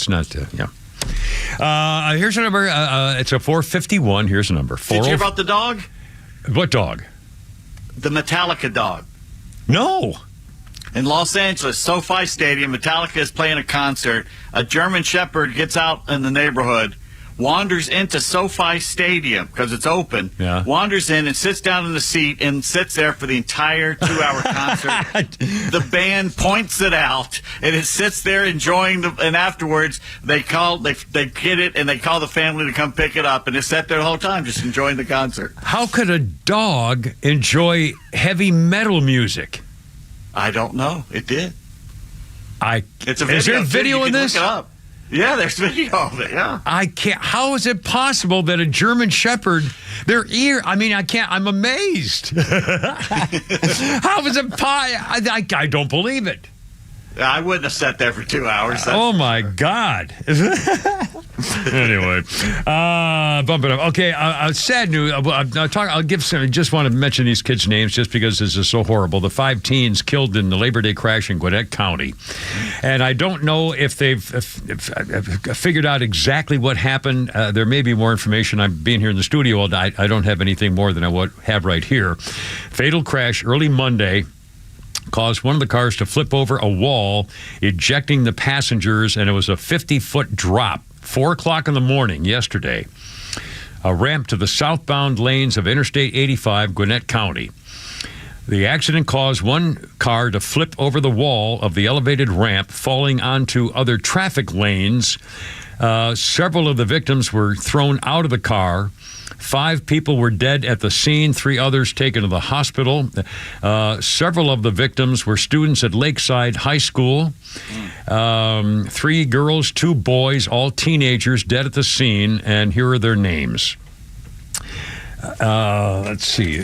Hold on one second here. Oh, come on, give me that. Here are the names. Katie Gaytan, 17 of Atlanta. Ashley Gaytan, 16 of Atlanta. Coral Lorenzo, 17 of Atlanta. Hung Win, 18 of Lawrenceville. And Abner Santana, 19 of Sewanee. I don't have names or conditions of the 3 who were hurt. Apparently, all the 5 who were killed were in the same vehicle. The police say as to why the car went over the wall, they don't know. It caused closures on the ramp, obviously, 316 West, I-85 South for hours yesterday. But anyway, 5 teenagers killed going over the wall ramp. I was talking with a friend earlier today. When we were kids, and basically I spent my last 2 years of high school out in Gwinnett, if teenagers were seen out driving at 4 a.m. in the morning, that was automatic pulled pull over. Yeah, go get them. What are you guys doing out at 4 a.m.? Me too. My age too. I guarantee you. If we were, and in fact, it happened all the time, and we knew if we were somebody's house and we may or may not have been drinking beer. My parents didn't have too big a thing about that if we were careful or whatever. But if we were out at midnight and we were, they're leaving their house and driving to our house, even in the same, laid back suburban neighborhoods, if there was a cop in the street, they pulled us over. Yeah, what are you doing, kid? Well, midnight you're going to Waffle House or something like that, but 4 a.m. It's got to. Why are you out at 4 a.m.? Yeah. And again, I guess you probably can't. I guess that's legal. I think a cop can stop you for any reason. He may not be able to give you a ticket for any reason, but he can stop you for any reason if he's suspicious. Again, how many cops do we have who have the time to just pull over people to make sure they're okay? We've just told you about hell in Austin, Texas. They want you to now take notes. Have you been robbed? No, leave it to me. If you want to get the policeman's attention, just flash your lights rapidly. While you're passing the speed trap. That's the best idea. Wakes him right up. Oh, mercy. By the way, you should remember that a police dog is a police officer, and in Clayton County, a 17-year-old kid named Stephen Ford was shot by the cops after he shot and killed a police dog. The canine dog was Waro. The teenager was a manhunt. They made contact with him. He was accused of shooting the dog. And by the way, the police also sent condolences to the family of the dog killer. 3 men were at a motel in Terra Boulevard. They fled when cops showed up to make contact. There was marijuana and firearms, some bad stuff going on. It's 1:30 in the morning. This kid, Stephen Ford, 17 years old, ran into the woods. They sent the canine after him. They tracked him down. They said, "We've got you now. The canine's got you. Give up. You can't go anywhere." So he shot the dog in the back. And the dog died because of it. The cops then told the guy to show your hands. And he had a handgun and tried to point it at him, and it clicked, and so they shot and killed him, thank God. Good. Yeah. Good. Thank God. 17-year-old scumbag dead forever. We're supposed to feel sorry for that? No. Nope. Who would? Killed a cop. For what? Because there were some drugs at the scene. So what's going to happen here? You get 17? So you're going to get maybe like 6 months in juvie for having marijuana in a hotel room, and for that you dead. For that you kill a cop. What the hell's the matter with you? I mean, talk about my God. I mean, really, I guess it's just automatic stupidity where you're willing to have so little value of life that you're willing to die and kill for nothing because they found marijuana in your hotel room, and for that you're dead. You idiot! Kill a cop, you're dead for marijuana in your hotel room with a couple other scumbags. Jeez, I can't believe it. Now, are they going to give charges to the other adults for leading the juvenile astray or whatever? I guess Mommy and Daddy probably didn't read a lot of stories to him at night when he went to bed. Maybe forgot. Yeah. Oh, sorry. Yeah. By the way, Fulton County Jail with Sheriff Patrick Lobotomy, the black racist, white-hating supremacist. He's got one of the filthiest, dirtiest jails in the state and anywhere, for that matter, in the South. And now they don't have any money to make a new one, so there's no upkeep and so forth. So they say it's going to get worse. Upkeep's going to drop now because there's no money. And by the way, 9 inmates have now been killed and died in Fulton County Jail so far this year. And this is the place where, of course, you wanted to have the mugshot of Donald Trump.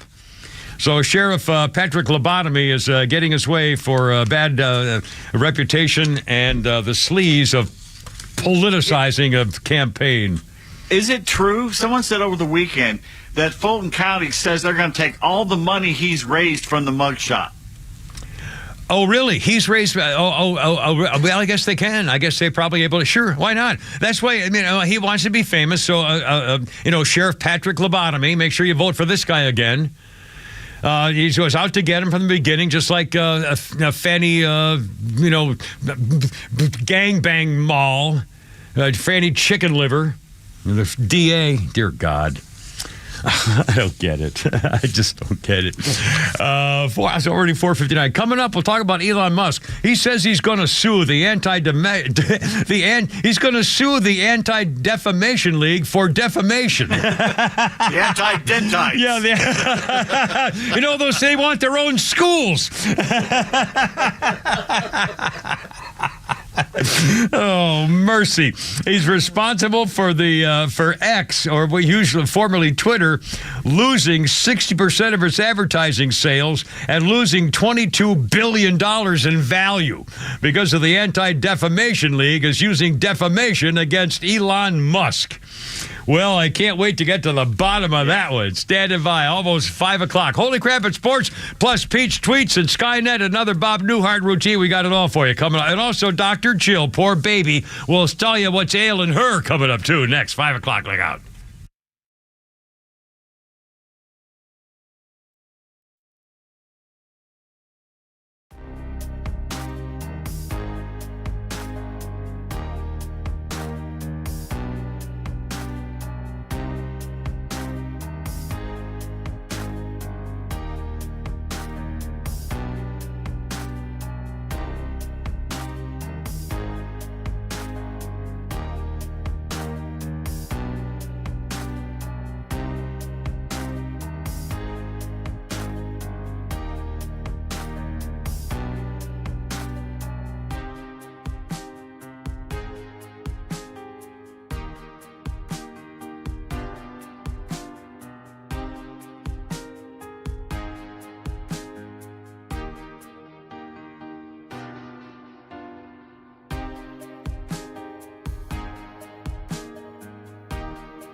Let's get it together, ladies. Left shoulder, right a blank. Ready on your dog. Target.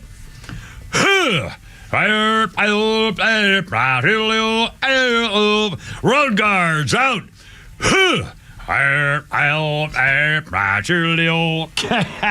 Look out. President Scumbag Pants on Fire Cosa Nostra crime family presented the Medal of Honor today to a Vietnam veteran chopper pilot. Those guys are all heroes and they're all freaking crazy. They're all nuts.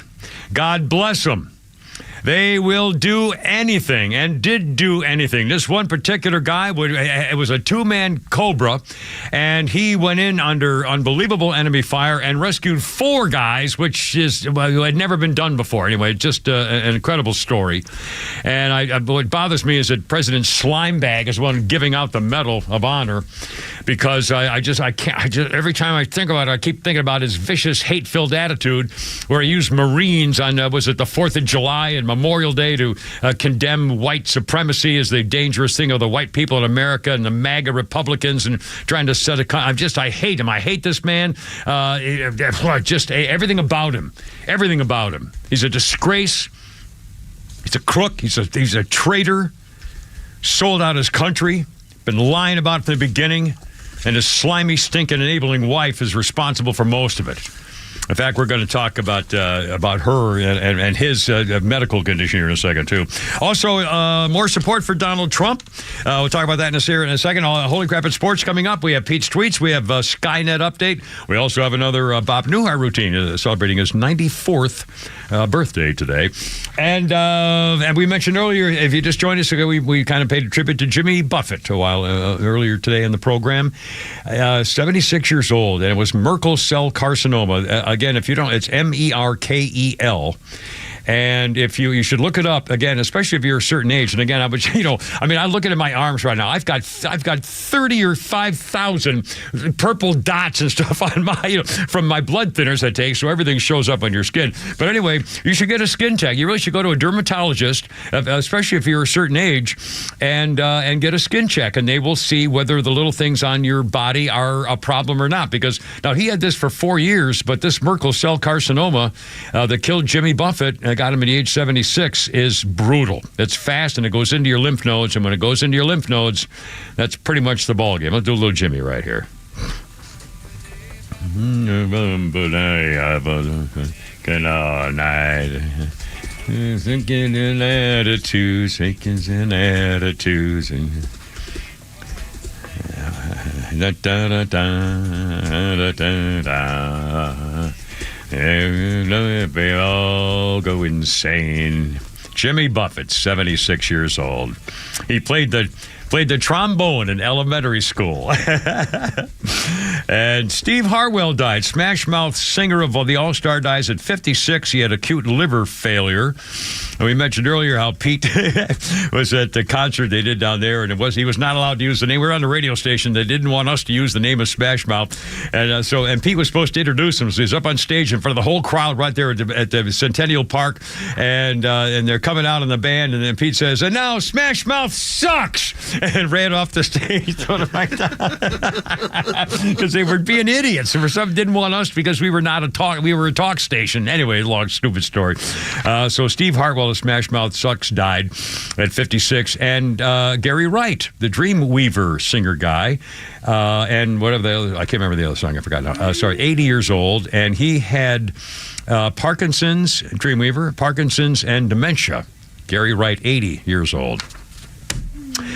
But can I mention one thing? An incredible thing. Well, a nice thing that happened. It was a nice surprise. And then we'll talk about Dr. Slimebag. Today I was at the ATM. I put this on Facebook, Rumble, and YouTube. And I went to the ATM, and I did my thing. And I looked at it, and all of a sudden, down on the counter of the ATM outside the Publix was a little gift, and it was a card, and it had a quilted heart and a ribbon on it. And the card said something like, take this home with you, and I hope it brings you joy. And it was just somebody left that for the next person.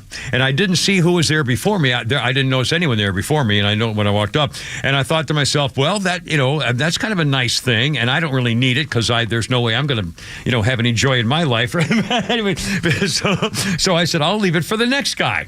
And so I left it there. I looked at it and I put it on video and stuff and left it for the next guy. And I've never, I don't think I've ever had anything happen like that before. Although the lady paid for my groceries. Remember last week when I did something nice for a couple of girls, and she. But again, this was like a heart with a ribbon.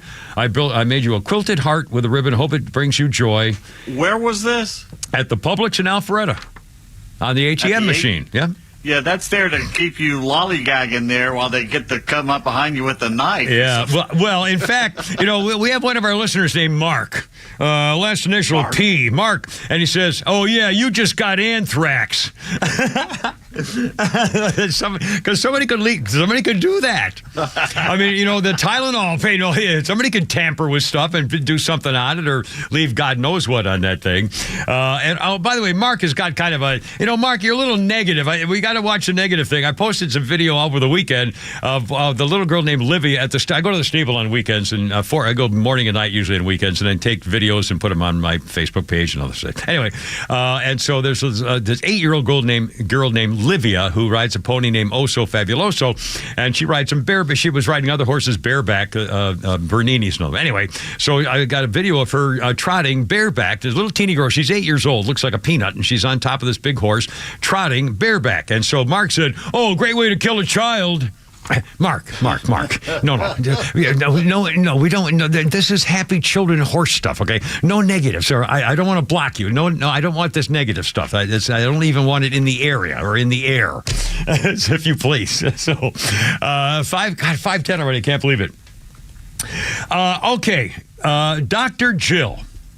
Dr. Jill has the China kill virus, and President Slimebag is tested negative for it today. He does not have it. She's 72 years old. She is not experiencing any bad symptoms, although she's walking around. He's walking around with a mask if he's near people.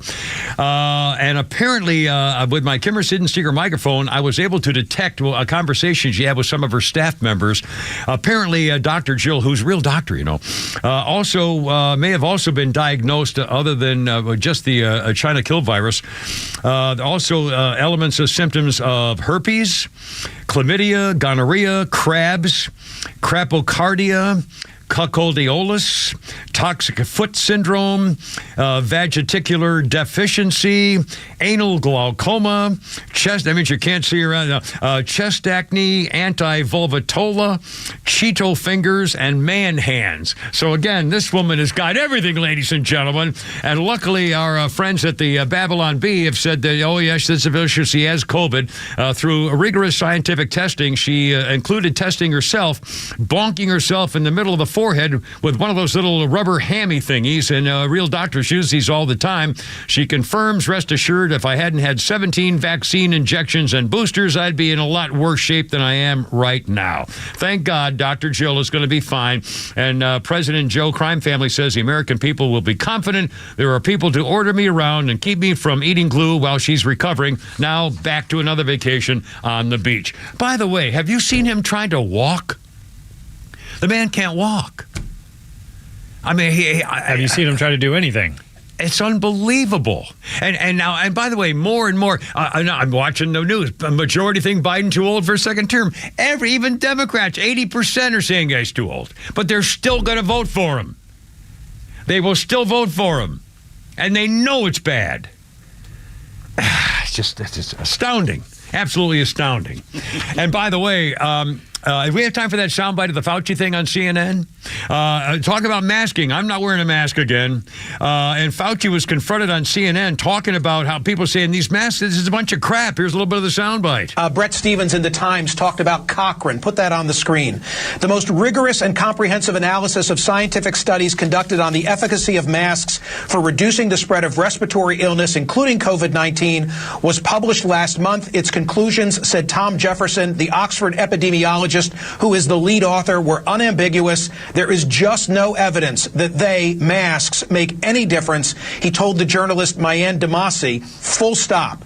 But wait, hold on. What about the N95 masks as opposed to the lower quality surgical or cloth masks? Makes no difference. None of it, he said. Well, what about the studies that initially persuaded policymakers to impose mask mandates? They were convinced by non-randomized studies, flawed observational studies. How do we get beyond that finding of that particular review? That's but there are other studies, Michael, that show at an individual level for individual. When you're talking about the effect on the epidemic or the pandemic as a whole, the data are less strong. But when you talk about as an individual basis of someone protecting themselves or protecting themselves from spreading it to others, there's no doubt that there are many studies that show that there is an advantage. It's unbelievable. Woody Allen? I mean, did Woody Allen? It sounds like Dr. Fauci.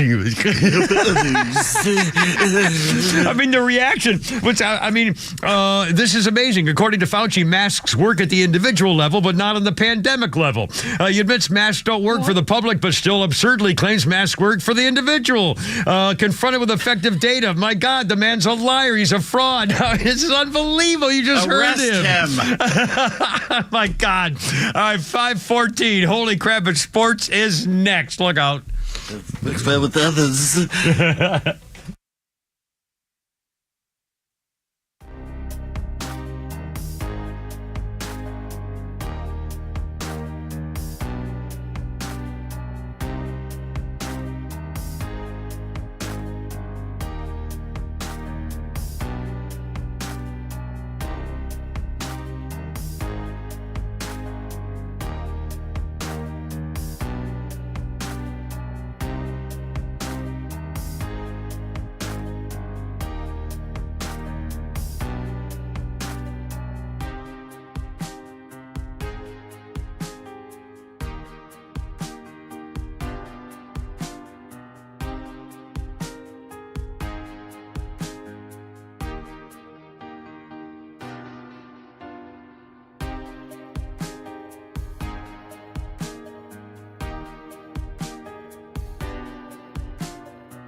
They put these heritage schools up there, and they have to have 3 losses before they take them out to justify them. Yeah. Especially Notre Dame. It's constant. Yeah, Notre Dame is year. number 10. Yeah. Top 10? Well, they actually look good, but then again, they played. I don't know who they played. Braves begin a 3-game home series against the last-place Cardinals tonight. Isn't it good to say that? Yes, it is. Last-place Cardinals. They have the greatest fans in the world. Well, poor Chip Carey picked a bad year to move back to St. Louis, but then again, every year's a bad year to move to St. Louis. Michael Soroka will start tonight after being recalled from Gwinnett. Reliever Ben Heller sent down. Infielder Eri Adrianza begins his rehab stint at Rome tonight. And the Braves have claimed an infielder, Andrew Velasquez, off waivers from the Angels, and they've sent him to AAA. To make room, they've transferred pitcher Yanni Chirinos to the 60-day injured list. The Yanni experiment is over. So Yanni and his pan flute have to go back to wherever he was. I thought he was the painter, did the painting of the big swaps in the easel there.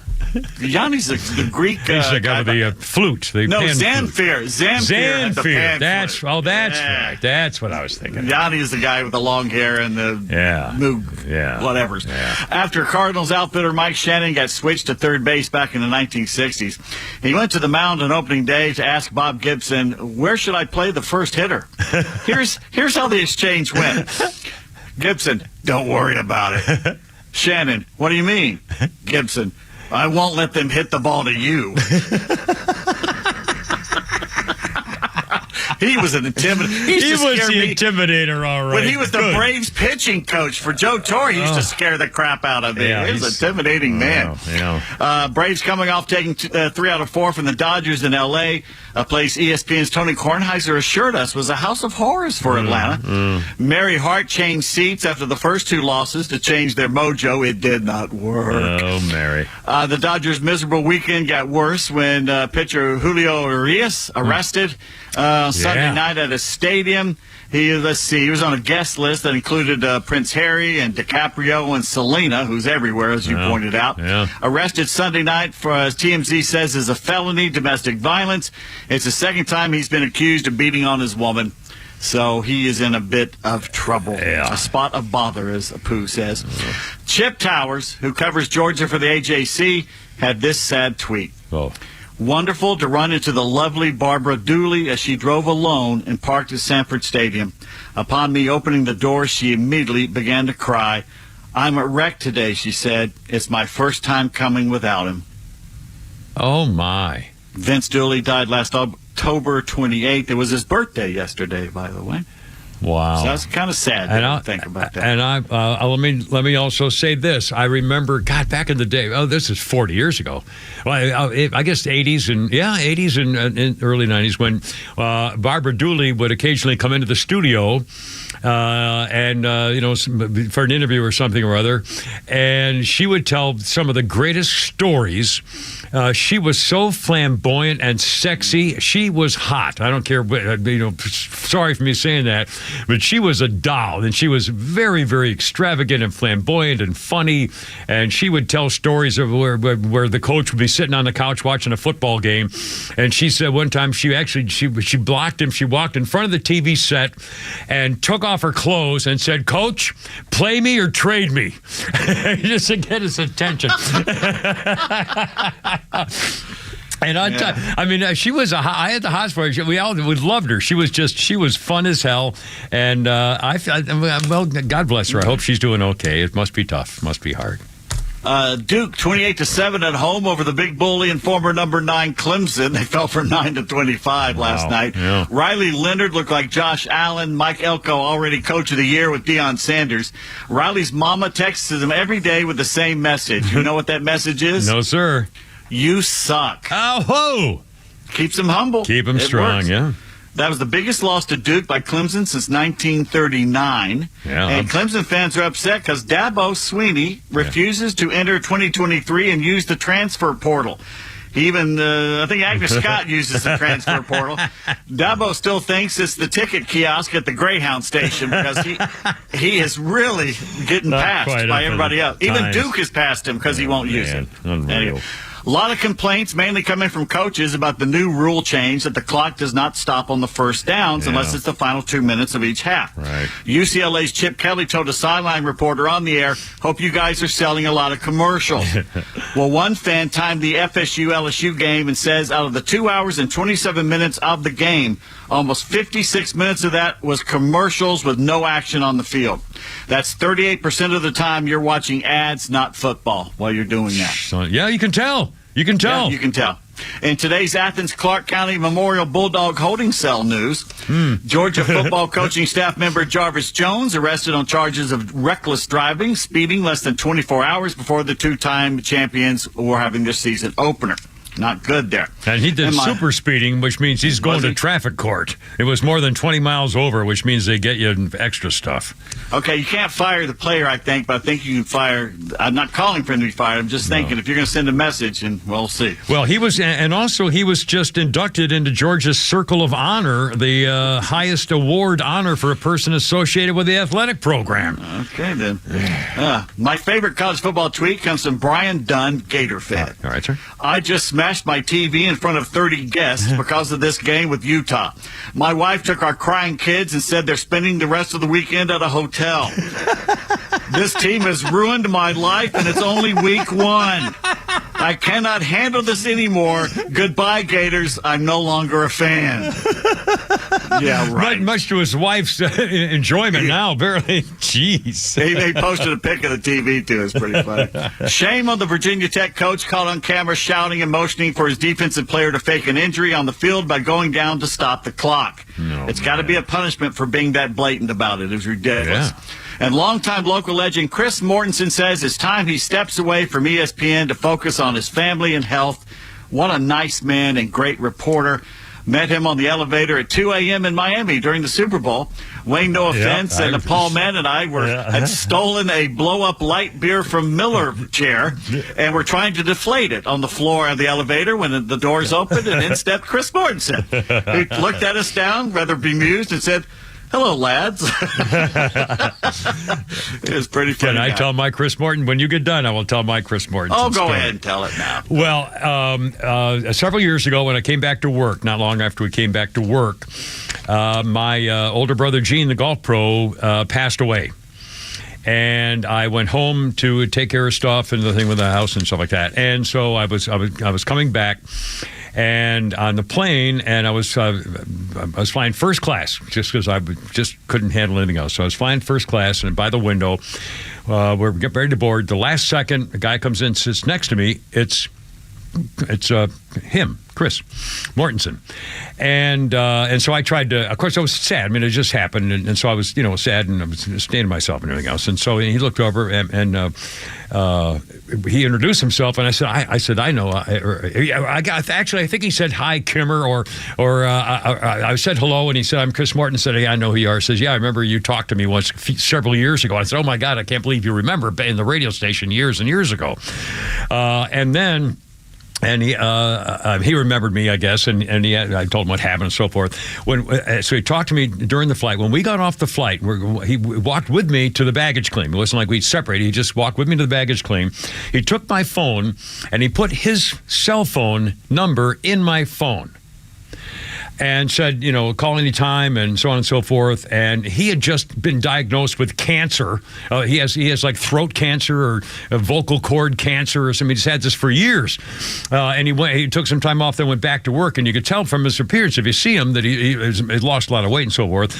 But again, he was real nervous about it. And so I used to communicate with him because I got cured from cancer. I survived cancer. So between the two, I mean, I'm just this kind of silly. But again, I have never been more touched by a celebrity than when Chris Mortensen was so kind to me, not only remembered me, thought about me, but actually put his cell phone number and said, "Call anytime." And I used to text him once in a while, and he'd text me back. And it was just an incredible experience. And nice man. Yes, a very, very nice man. And I hope I guess he's doing okay. He's hanging in there, and I'm glad he's taking the rest of the time off. He's got to be close to 80. He's got probably 80. Anyway, so God bless him. Thank you, Chris, for everything you've done for me, and I wish you nothing but the best. And if I can ever do anything for you, please let me know, and I will. By the way, when we come back, I got two distinct histories that one of them affects you. Uh-oh. And I've got four that affect you as a sports guy. Oh, my. Plus Bob Newhart. Holy crap, there's no reason to leave now. It's 5:30.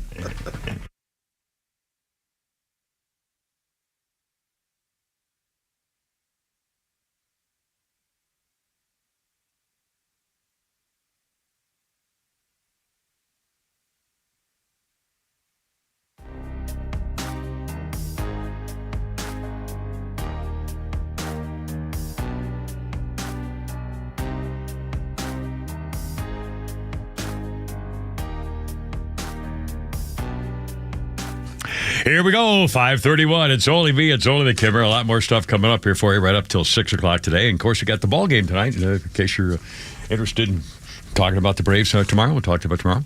Oh, by the way, don't forget now, you veterans get a 10% discount from our buddies at Metro Atlanta Roofing and Remodeling, and you should call them and get a hold of them on the web or on the phone. I'll give you the phone number here in a second. Because Metro Atlanta Roofing and Remodeling can help you figure out if something's going on with all these storms we've had now recently, and the heat and the wind and the rain and all that kind of stuff. If something happened up on your roof, it might be a loose shingle, it might be a fascia board or a rafter tail or a soffit or gables or I don't know about that stuff. But Metro Atlanta Roofing and Remodeling has a free drone inspection to tell you for sure what's going on. And Metro Atlanta Roofing and Remodeling is licensed and insured, free drone inspections, the way it ought to be done. If you have a leak, the warranty means it's fixed, 100% fixed, period.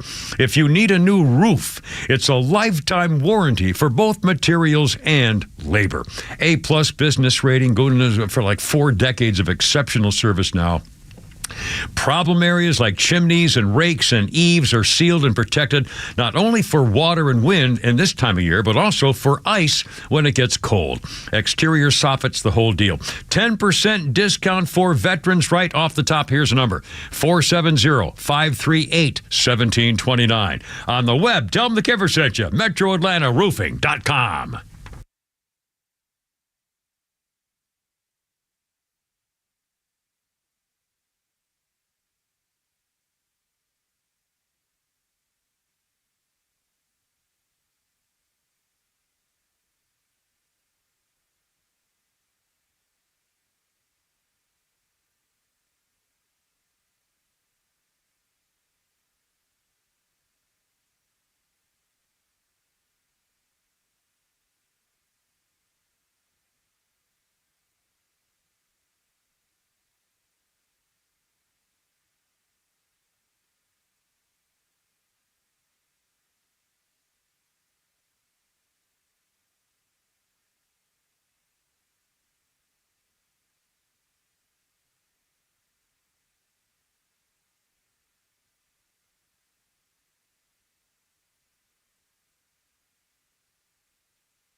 into a segment, you actually, it goes, I mean, it's computerized to go one to the next, to the next, to the next, several things in a row to play. Automation, right. Unfortunately, when you started it and then you took off, and I wasn't sure because you usually keep your room so dark, I can't see you in there. Anyway, we're playing a commercial, all of a sudden it stopped.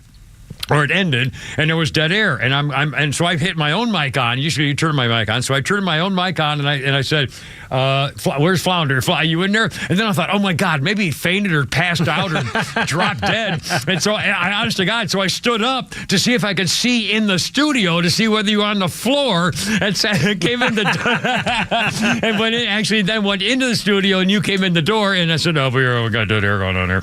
And so what did you just do? No, I actually had one of the pots down. That's why you couldn't hear it. But the reason I was out of the studio and delayed is I went down the hall to get a beer. This guy, Seth Withers, last week, the guy who does Ultra Right beers, came in. And the new stuff. They're making $1 trillion. Good for him. So they brought some, didn't they? So he was on with the Morning Extra a few weeks ago, he brought a bunch of beer. And Nick, the sales guy down the hall, has a refrigerator in his office, a little mini fridge. And so I went down there to get one, to open one up to try one, and he wanted to try one too, and they exploded everywhere. Oh, are you serious? Everywhere. So there was beer all right by David's office too. Oh my God! Oh, seriously, I've been shaken up for how long it's been there. The thing is those beers have been sitting in the fridge for 2 weeks. They haven't been moving. So. Curious how that happened. That shouldn't explode, though. Yeah, so they exploded, and that's why I wonder if that's a carbonation problem. I mean, a beer sitting in the fridge shouldn't blow when you open it. So again, I don't know if I have a 6-pack at home as well. I haven't tried yet. So when I get home, I'm going to open one. Well, I wonder how it tastes. It's got to be beer, I guess. But anyway. It's like a kind of a light beer. So it's kind good. I'd like to know. Anyway, in 1964, the Animals, as we're hearing in the background here, started a 3-week run at number 1 in the singles charts with "House of the Rising Sun." When my first release, the record company printed the time of the song on the record as 3 minutes, even though it was much longer than that, because they felt their 4 minutes was too long and DJs wouldn't play it. And that was true. And I can tell you from personal experience, if you're a DJ back in the 60s, most records were about 1:40. Maybe 2 minutes, 2:15. Nobody had a 3-minute record. Nobody would play them until, then eventually... some Allman Brothers. When it got, once it left the Beach Boys and the, Rolling Stones, so when it got to that point, but still, it was, rock and roll was a whole different thing. Let's see. We're going to do a Bob Newhart bit here in a second. You're also going to hear about a Trump supporter who used to be a Democrat. Bob Newhart's 94 years old today, his birthday. Raquel Welch would have been 83 today. She just died a few days ago. Raquel Welch, as you recall. I don't know. Pete, you have some leftover sports things, and I got some sports history, and then we'll do a Bob Newhart and a Trump guy. What do you got? All right, 2022, Mark Littell. He was a pitcher for the Royals and the Cardinals back in the 70s and 80s. He was a writer and inventor.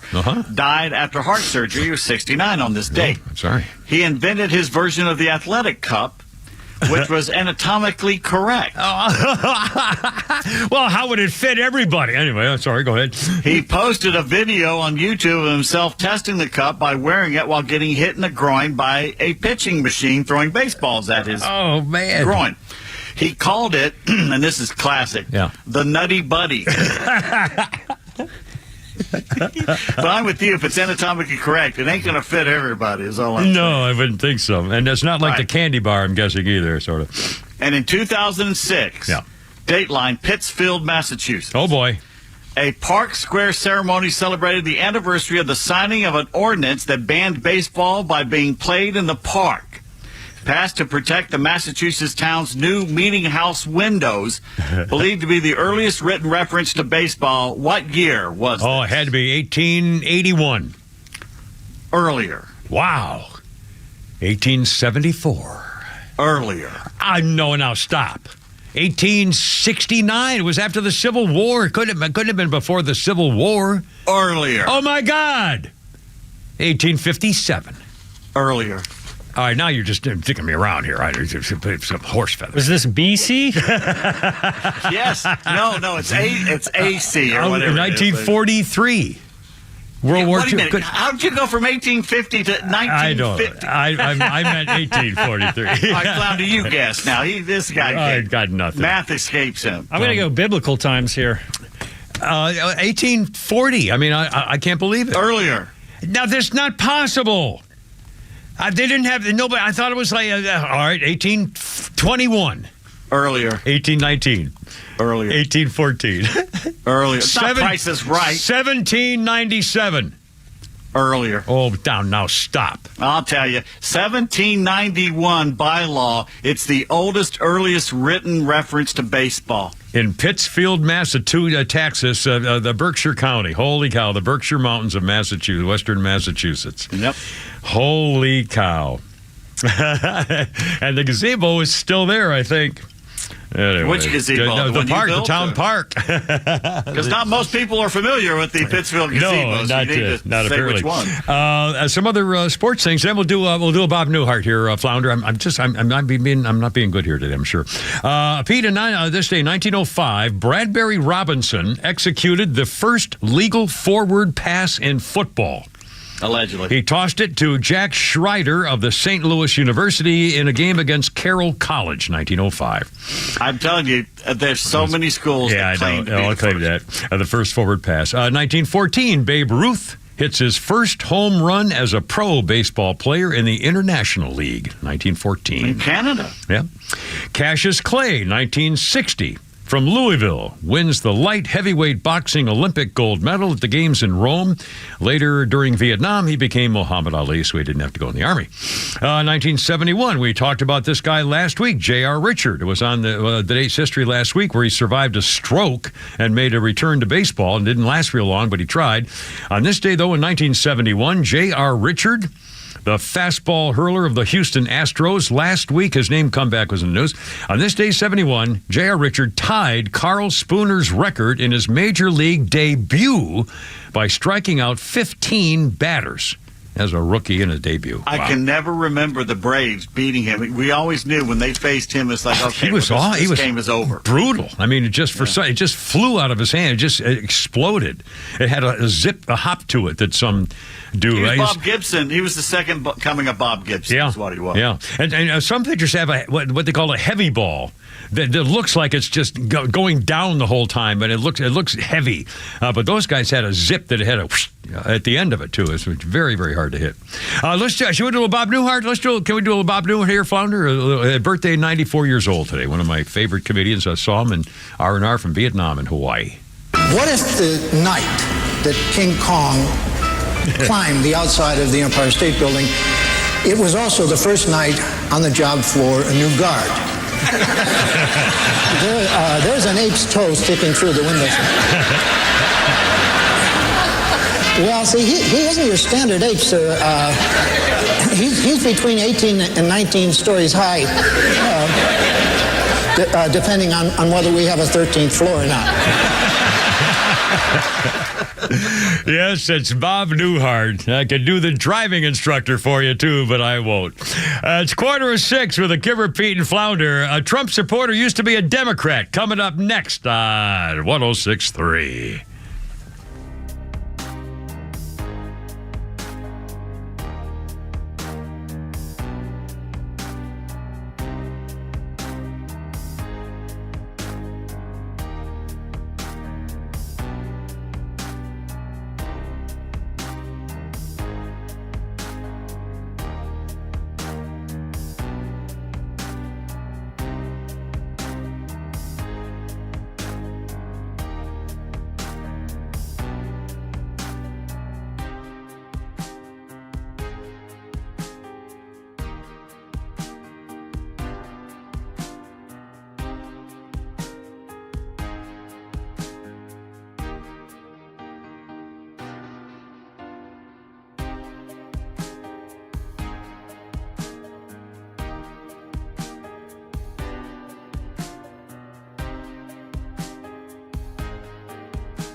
Kimmer, Pete, and Flounder. 2003 on this day, Chrysler drops out of the top 3 automakers in sales. Toyota takes third with 12% market share, 2003. Second, Ford with 19% share.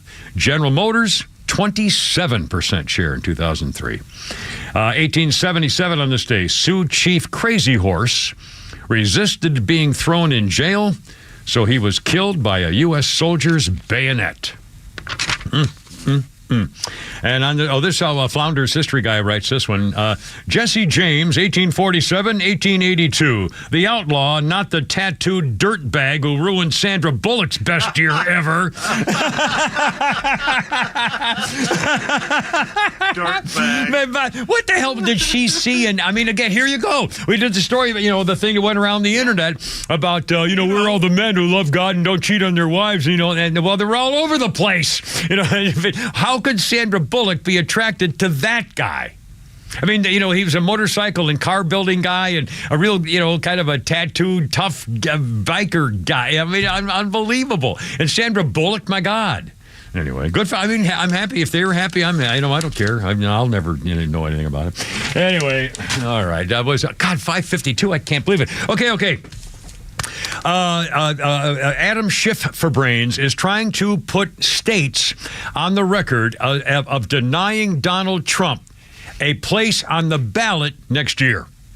Particularly Michigan, hoping Michigan will lead the way, maybe with several other states too, that they will not allow Donald Trump's name on the ballot so you can't vote for him. That'll require a court case. It'll require going all the way to Supreme Court. They're going to try to, one way or another, prevent him from being on the ballot, claiming that he was part of an insurrection. The 14th Amendment says if you're part of an insurrection, you can't be a public official, basically.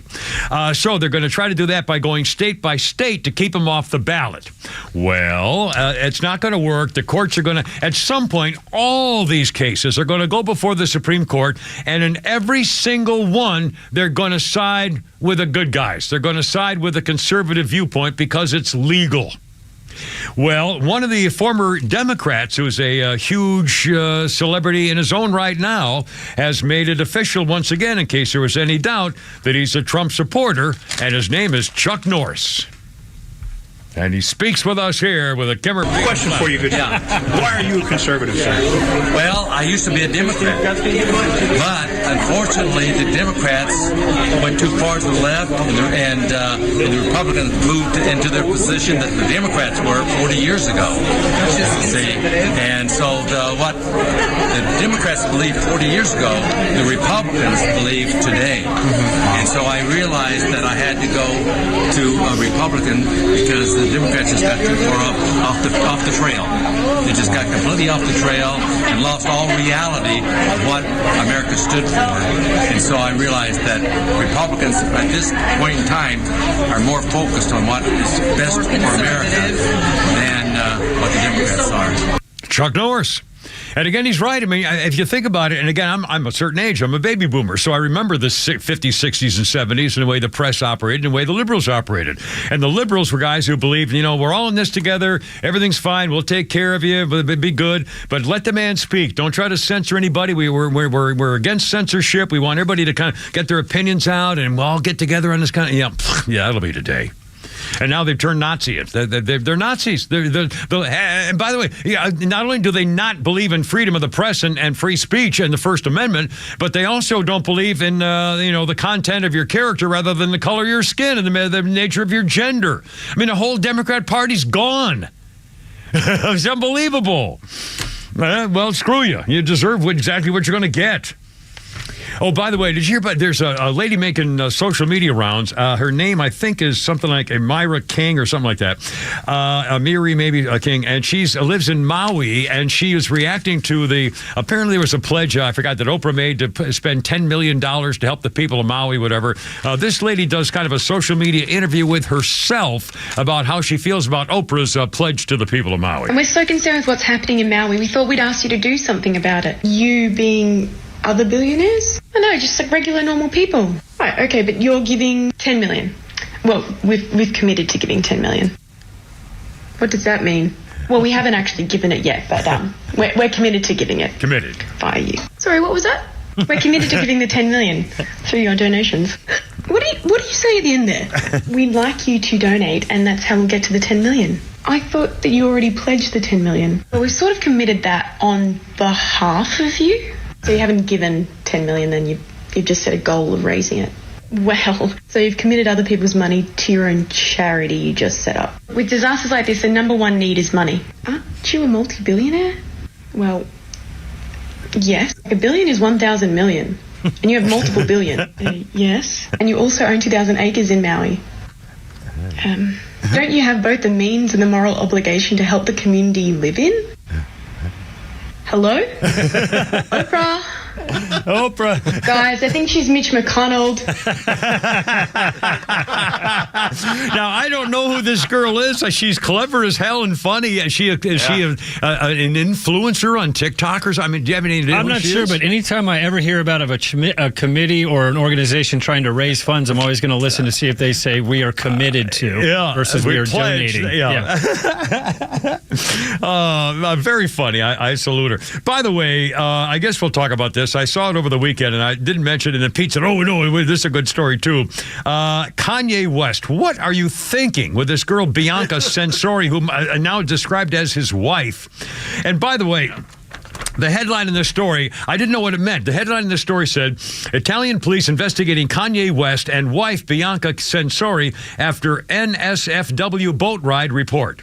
And I said, what the heck is an NSFW boat ride? Is that the name of the company? Not safe for work. I know, I'm not safe for work, but they put that in the headline. And I mean, my God, that's the first time I got... Anyway, Kanye West and his chick, who's mostly wearing nude clothes half the time, are in Italy, and they were in the famous place for the water. What do you call it?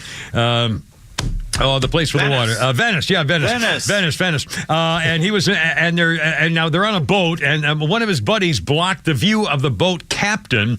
And while the boat captain could not see anything, Kanye West and this girl were engaged in something of her giving the wonderful gift of all gifts of wonderfulness from the ladies to show how much she actually loved the guy, doing that special wonderful gift of all gifts in the boat in public. And everybody's looking at him, and she's seeing, her head's gone. They can't see where she went, but they know the whole thing's going on there, and now they're complaining to people who witnessed, went to the cops. By the way, Kanye West is 46, she's 28. They've been banned from ever riding in that boat company again. They've made a statement to the Daily Mail saying the captain was unaware of anything and it's not fair. They could be not only facing criminal penalties in Italy for flashing his bare butt while in the river taxi ride in Venice while she was doing that most wonderful of wonderful things, and they wondered about what the hell the driver was doing. Anyway, he didn't know anything about it. So Kanye, what are you thinking? Has he lost it? I mean, I don't get it. That's love. That's not love. In the middle of the Venice on a boat in front of God and everybody. Not only is it love, it's art. Oh, it's love. Yeah, it's love for him. I mean, boy, where do you get women like that? In the middle of, oh my God. Anyway, she was cleaning his canal. She was doing the old J stroke like a canoe merit badge I used to get in Boy Scouts. You used to do that in Boy Scouts? Well, no, not with a merit, but no, there's no merit badge for that. It was kind of a... Anyway, good Lord. God bless America. Well, remember, my therapist told me I have a preoccupation with vengeance. I said, oh, yeah, we'll see about that. Anyway, God bless America. Hoorah, Semper Fi, I gotta go, you're killing me. Brave with feed and flounder. Hoorah, see you tomorrow. Herp and herp. Go Braves.